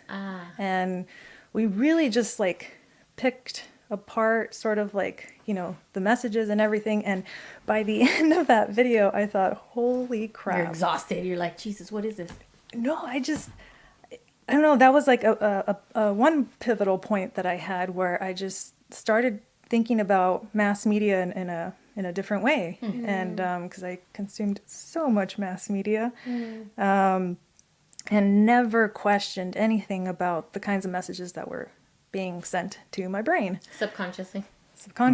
And yeah. So yeah. And just seeing like something like that from popular culture in a university setting was the first time I've ever seen that. Yeah. And I thought that was like, why aren't more teachers talking about these types of content or whatever, pictures, videos that everyone is seeing, you know, Love the Way You Lie, whatever, has like a gajillion views on YouTube. Why? Yeah.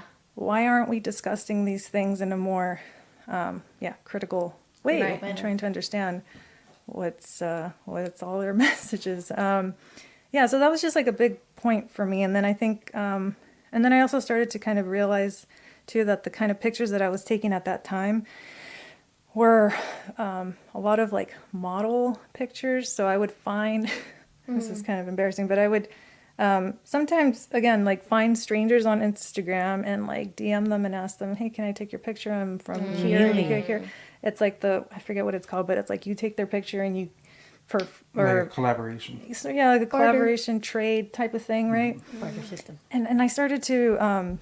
Wait, I think I partook in some of that with you. Did you? I think so. I think at one point you were collaborating with a hairstylist. Ah, yes. You're on the internet? I'm on the internet. That was a long time ago. That was a long time ago. Yeah, so that's the kind of portfolio that I was building. And then I started to realize like this isn't the kind of photos. Yeah, like this isn't my portfolio. This is somebody else's portfolio. These aren't the type of like. Why am I taking these pictures? Why? For myself, for somebody else. Well, do you think that was just like a way of building the business side of your photography? Good point. Experience. Because like I went through a similar state, right? And actually, one way of how I ended up working with one of the people that I worked with was that same way. Like, my homegirl, which I'm actually wearing her shirt right now, is a professional fighter. And I just, again, I indulge. Like, once I see something, I want to know more about it. So I seen her fight and I was like, oh, she's really good. Then I started looking into her history and her story and what the lifestyle she lived and what she had to overcome to be where she's at, right? So in doing that, I realized that she was actually like an hour away from where we stay. And I just gravitated. I said, you know what? I'm a DM her. Like, I'm in this room. That's crazy, right? And I DM'd her and I said, hey, I'm a photographer and I would like to shoot you. Like, would I be able to like pull up to a training session or however, like whatever type of photography or images that you need, can I help you with that? By no means did I ever really think she was going to respond, but she ended up responding. And when she responded, she was like, yeah, kind of like everyone goes, yeah, you know, I'll get back to you and let you know when I'm back in town, this and that. Time goes by and she actually ended up hitting me back up like, hey, I'm back in town. This is when I'm going to be. Let me know which day you want to pull up and you could just come to the gym and do it. And then, but from there, I was in that gym. I met so many other fighters and it was one of those things where it's just like just gaining the experience and putting myself in that position to be able to, like, if I ever have to shoot something active, I know what I was going to have to do, right? Like, it's almost like a practice session, right? But then we fast forward to like a few years later, I end up producing like episodes for a show for her where it's just like, you don't know where it leads to at some point, right? So that's why I asked, like, when you did that, was it on a business sense? Was it business purposes where you just wanted, one, to get the practice, and then two, was it going to be a form of being some type of lucrative investment for you? It started off that way. I mean, I considered myself a fashion photographer, portrait photographer, lifestyle photographer. So I definitely saw it as a business thing. But I don't know. Part of me just started to hate it. Part of me started to just, I don't know, question, why do I want to take pictures of these models? I just don't get it. Because, I mean, for you it's a little bit different because, you know, she needed these pictures for like promotional use or blah, blah, blah.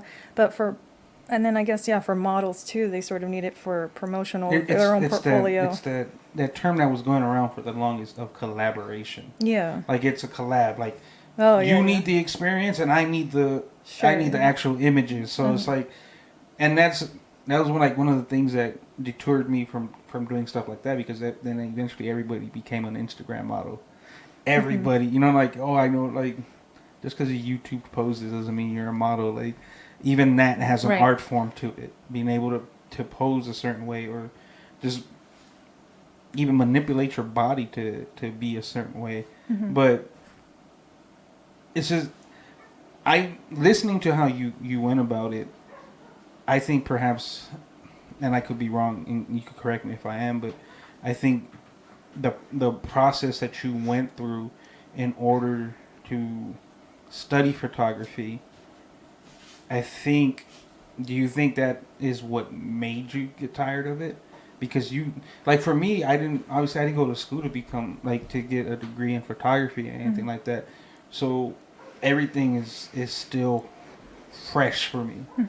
Where for you is like you had to sit there and study these things, and you had to pick these things apart, because I know, like, for a fact, like there's an image that I took, and is ironically Ricky is one of Ricky's favorite pictures that I took of somebody.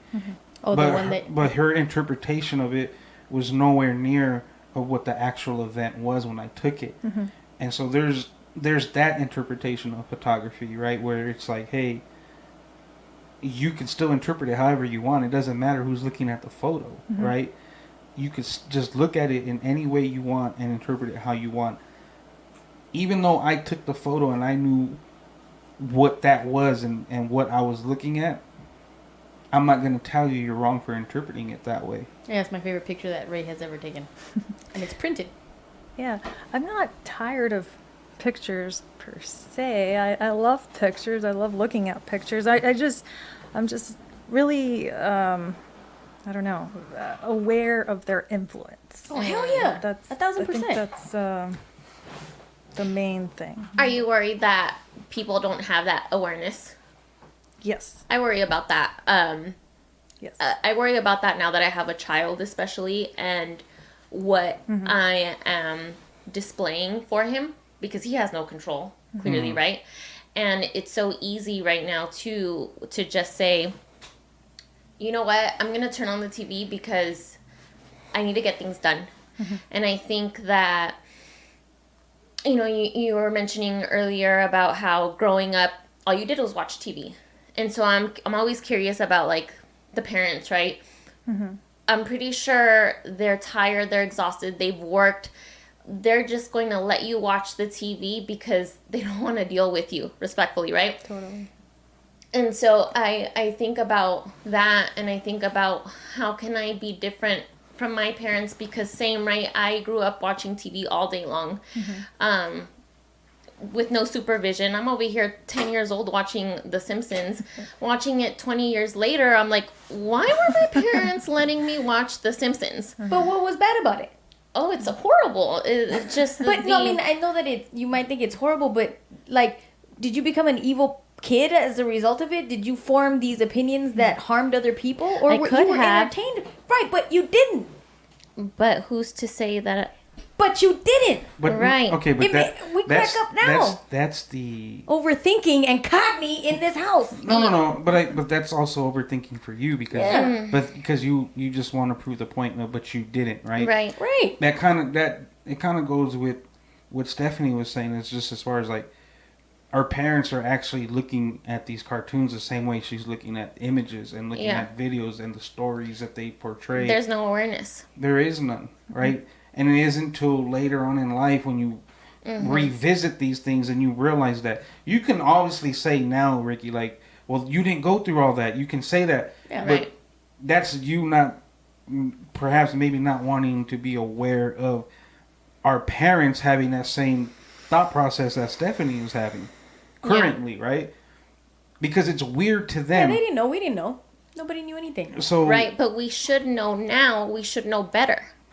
Don't you think? Yeah, but so why would you? Anything. So why would you purposely put a child and make them watch something even though they have no awareness? I think we have to have a responsibility as aware adults. We're a lazy society.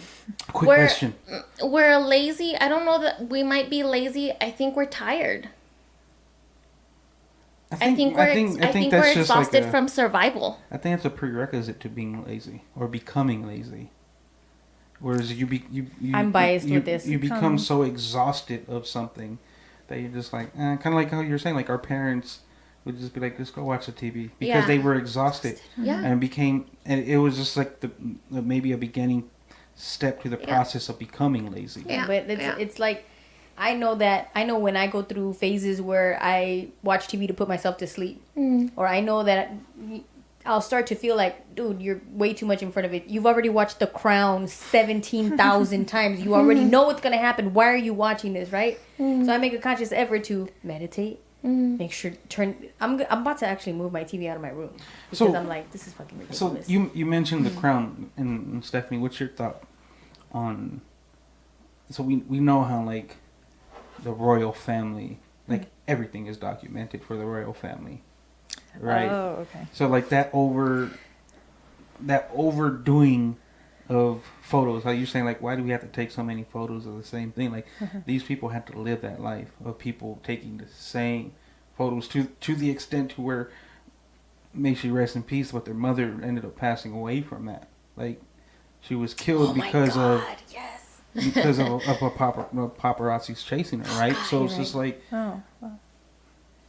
Where do you people don't give a fuck. That's right, like Princess Diana. Where do you draw that line? Like, you know what I'm saying? Like, that's how detrimental that thought process. And again, going back to your thought process and how you perceive things, that's actually very fair of you to go about it that way, because you're actually, like, you're preserving life in a sense.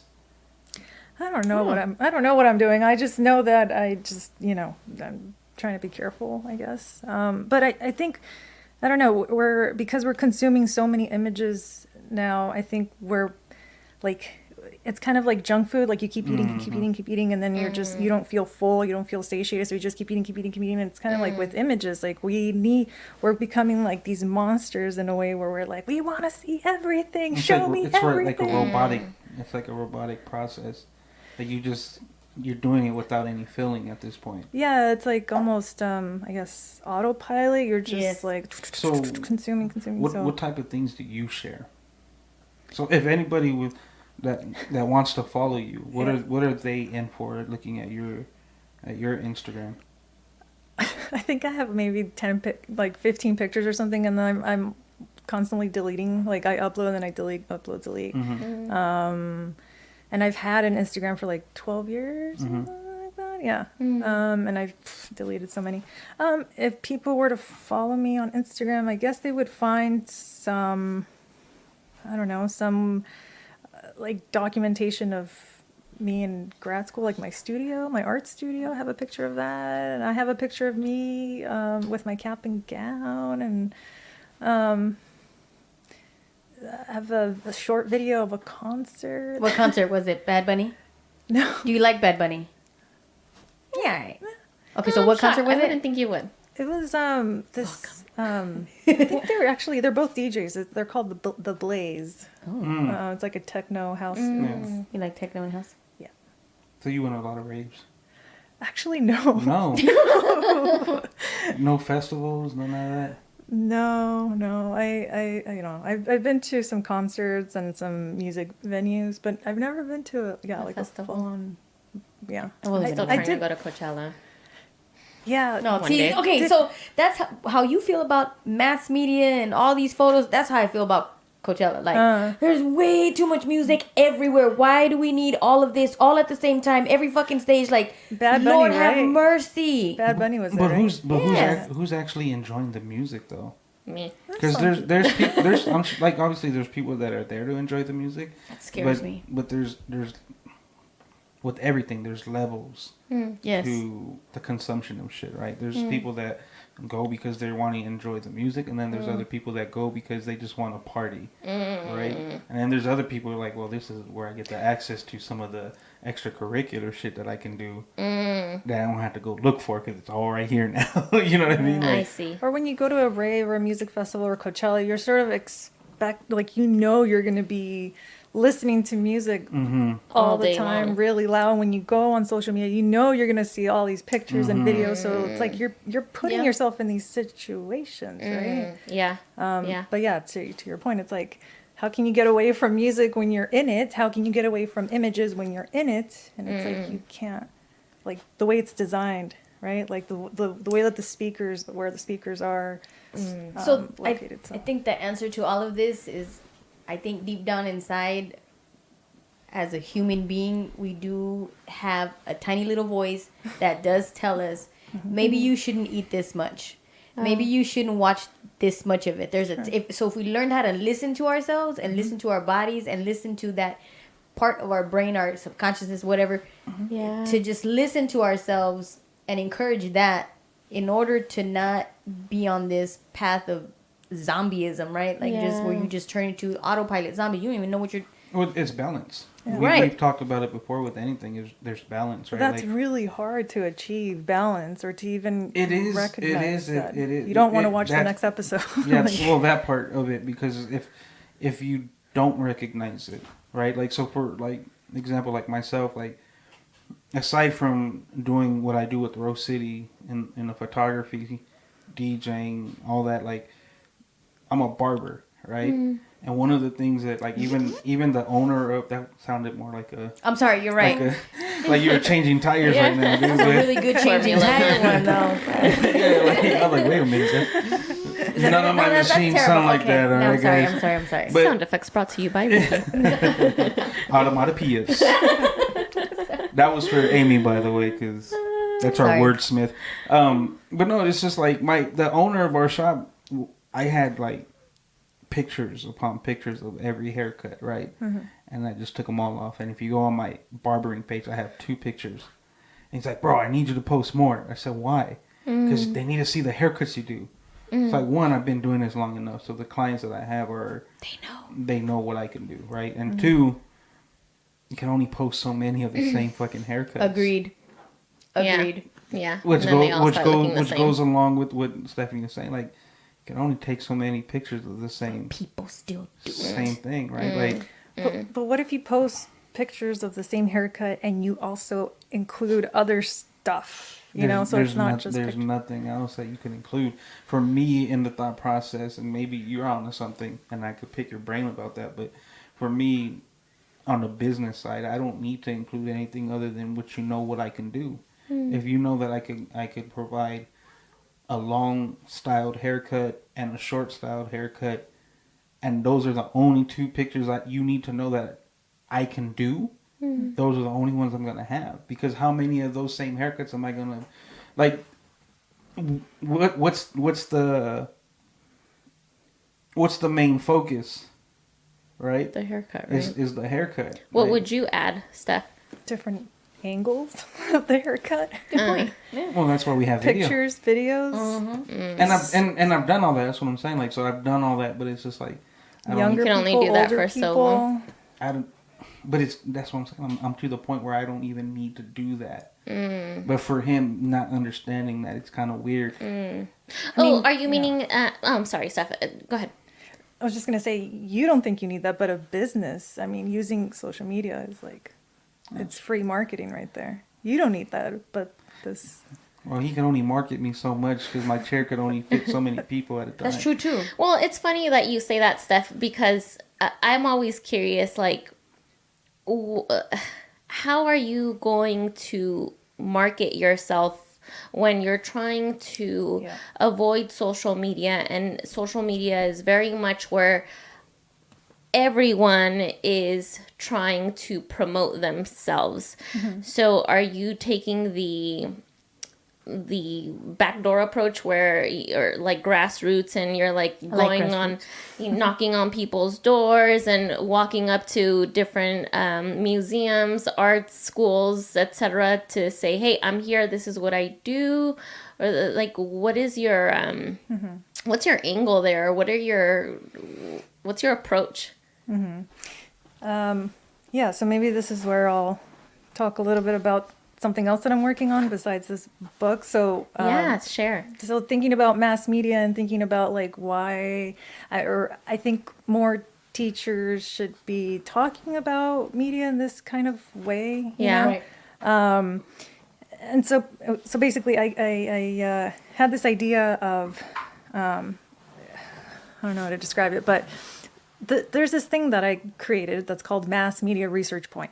Yeah. And I have an Instagram for it, and I'm gonna, promote myself on there and things like that, and market myself. But I don't think I'm gonna like post videos of myself or talk or like. There's other ways to kind of still put yourself out there without putting your image and your voice out there. Okay. But I think, eventually there will probably come a point where you're gonna have to be on. Yeah, and It's coming. And when that day comes, maybe I'll be a bear again. I don't know. So there's that understanding of like, I got to get the product out first. Yeah. Like, because the main focus, because I think what ends up happening is in like today's society, you could present a product, but not too many people are focused on the product, right? And doing stuff like that, it makes it a little bit more of a tedious process to weed out the consumers you're looking for, right? Like, I don't need to post a picture of myself if I'm trying to sell a book. I just need to perhaps post like excerpts of the book and things that I have in the book and images of the book or things that convey what I'm telling in the book. Like, kind of like how you're saying, like, well, what other way can we show pictures of your haircut? You just want to show the product. And at the moment, you're not the product. Your product is what you're working on.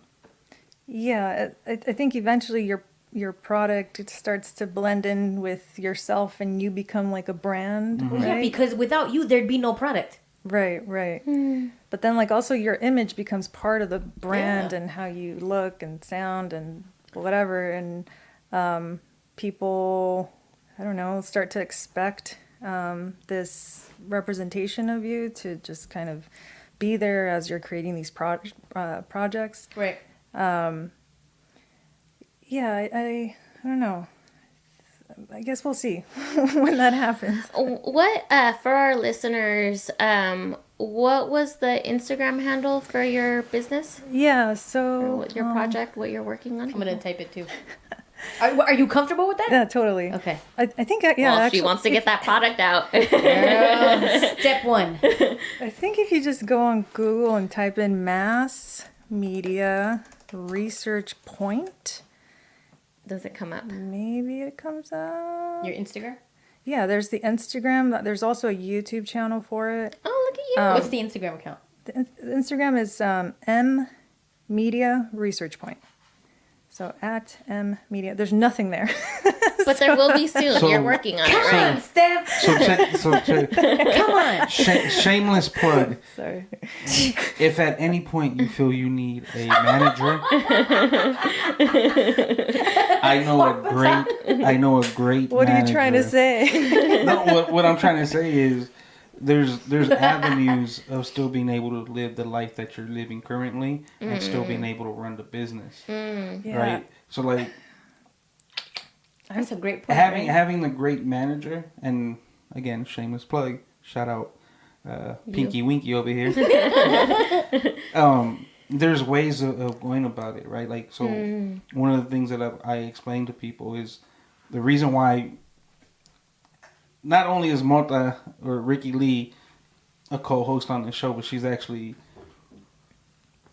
co-founder of Rose City Sound, and she manages myself, DJ Severe, and DJ Hex. Hey. But one of the reasons why I do have her as my manager is because there's avenues that I do not want to touch because I know how much it takes to have to deal with stuff like that, right? And I would rather put that on her, someone that can, because I need to maintain that balance. So if you ever are like, man, I don't want to go this route yet. How can we market what I'm trying to do and still protect who I am at the current moment, right? Like, all I'm saying is if you ever would need a manager for that. Are you pimping me out right now, Ray? Is that what's happening? hey, honestly, I'm gonna back Ray on this because Ricky is actually a really great resource. So, You know what? and you're already in here, girl. So just be in with us. Yes.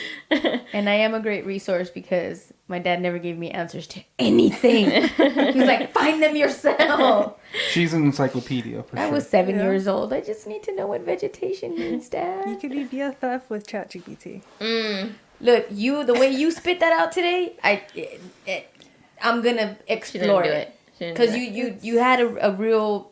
It's great. I'm gonna explore it. I just don't know what's gonna be my first hit with it, but I'm definitely gonna explore it for sure.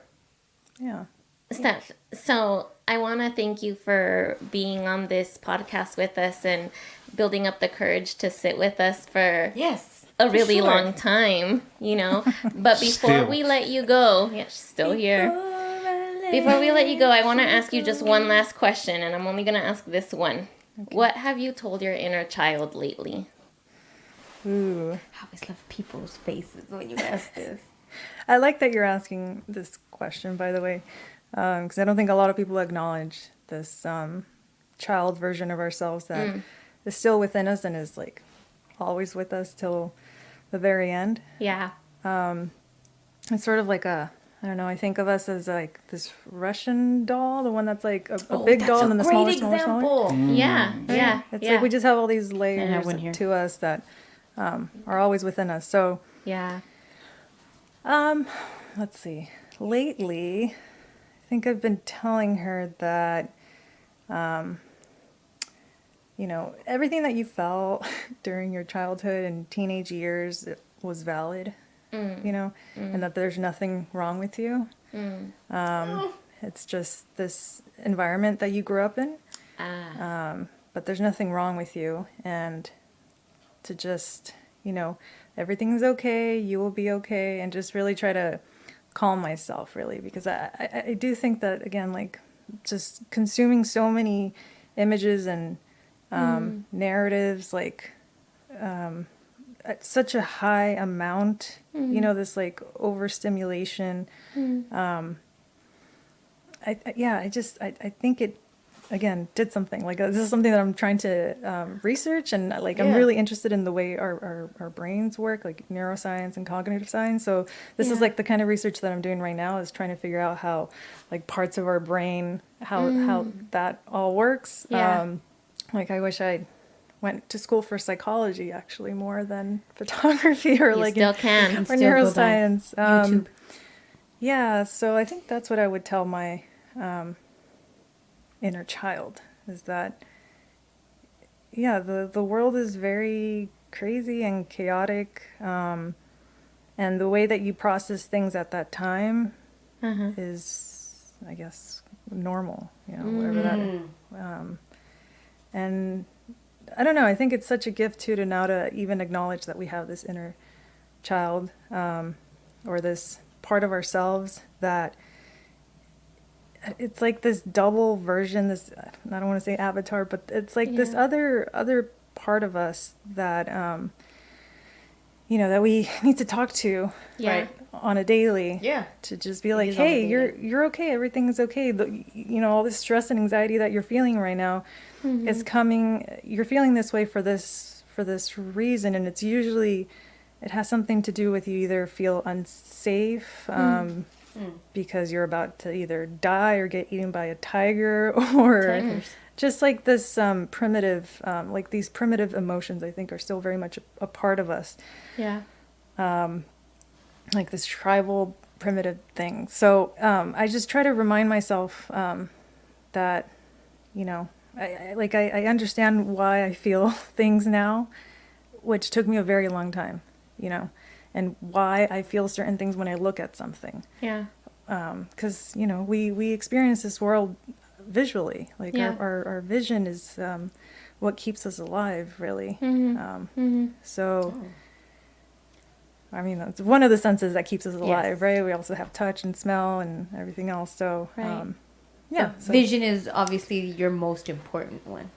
Is one of the most, it's one of the strongest ones, I think. I mean, that's why we could see faces so far away, because our brains have been developed to see faces from far away, or to even see faces like on a tortilla or whatever. Like we see faces everywhere. Right? It's the Virgin Mary.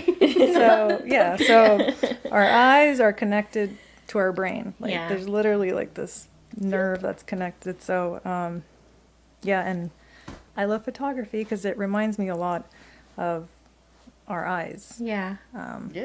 So it's a direct link. Thank you for sharing that. That was perfect. Yeah. And what you said about us being our primitive emotions and what we feel, we're in a primitive state, living in this fast-paced. We haven't adapted, although we think we have, right? And we're not. And I think that also has a lot to say about how anxious we are and how depressed and stressed we are, because we have so much coming in, and we were not meant to live like that. So and I also don't think we were meant to understand pictures. I think when we look at pictures, our brain still thinks that what we're seeing is real.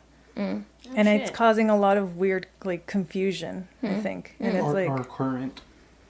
What's that? Or current, like real or current. Like, we could look, I mean, the only thing that distinguishes time is perhaps maybe the quality of the photo.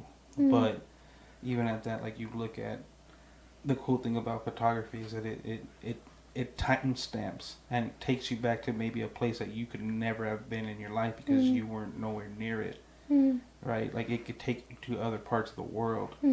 Like, if I look at, if I know that you can visit somewhere that I probably never had the chance of doing, that's one of the cool things about photography, right? Like, it's able, if used and portrayed properly, it's awesome.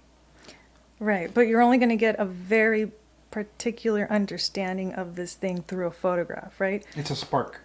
It's like, it's ignited, and depending on how your thought process is, you could either continue to want to know about it, or you could just leave it alone. The choice is yours. You can do it this, or you can do it that. You can do it this.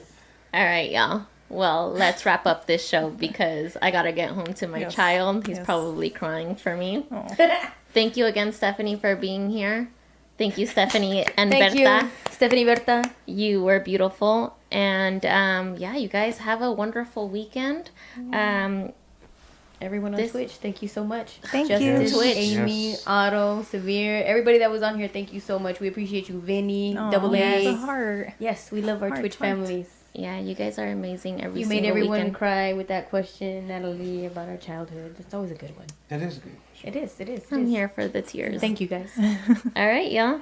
Today's episode was produced live by Raymond Andrew at Rose City Sound Studio with your hosts, myself, I'm Natalie, and Ricky Lee Mota. For topic suggestions and sponsorships, please email us at onthisfrequency@gmail.com. If you missed this live stream episode, you can always catch it on YouTube. New episodes are made available on YouTube every Wednesday. So if you're listening on, let's say, Spotify or Apple, just open the podcast episode show notes and click on the YouTube link. And if you love us so much, subscribe, like, and share with a friend. We're always grateful for your support. You can also support the On This Frequency team by buying us some coffee. You can send us your donation at buymeacoffee.com/onthisfrequency. We enjoy them every Friday. We do, thank you. Keep in touch with us on Instagram and Twitter. Our handle is simply at On This Frequency. And that's it for tonight, y'all. Everyone on Twitch, peace. Bye. Vénganse. Vamos a jugar hoy, hoy, hoy. Vamos a cantar hoy, hoy, hoy. Vamos a llorar hoy, hoy, hoy. Vamos a fumar hoy, hoy, hoy. Vamos a jugar hoy.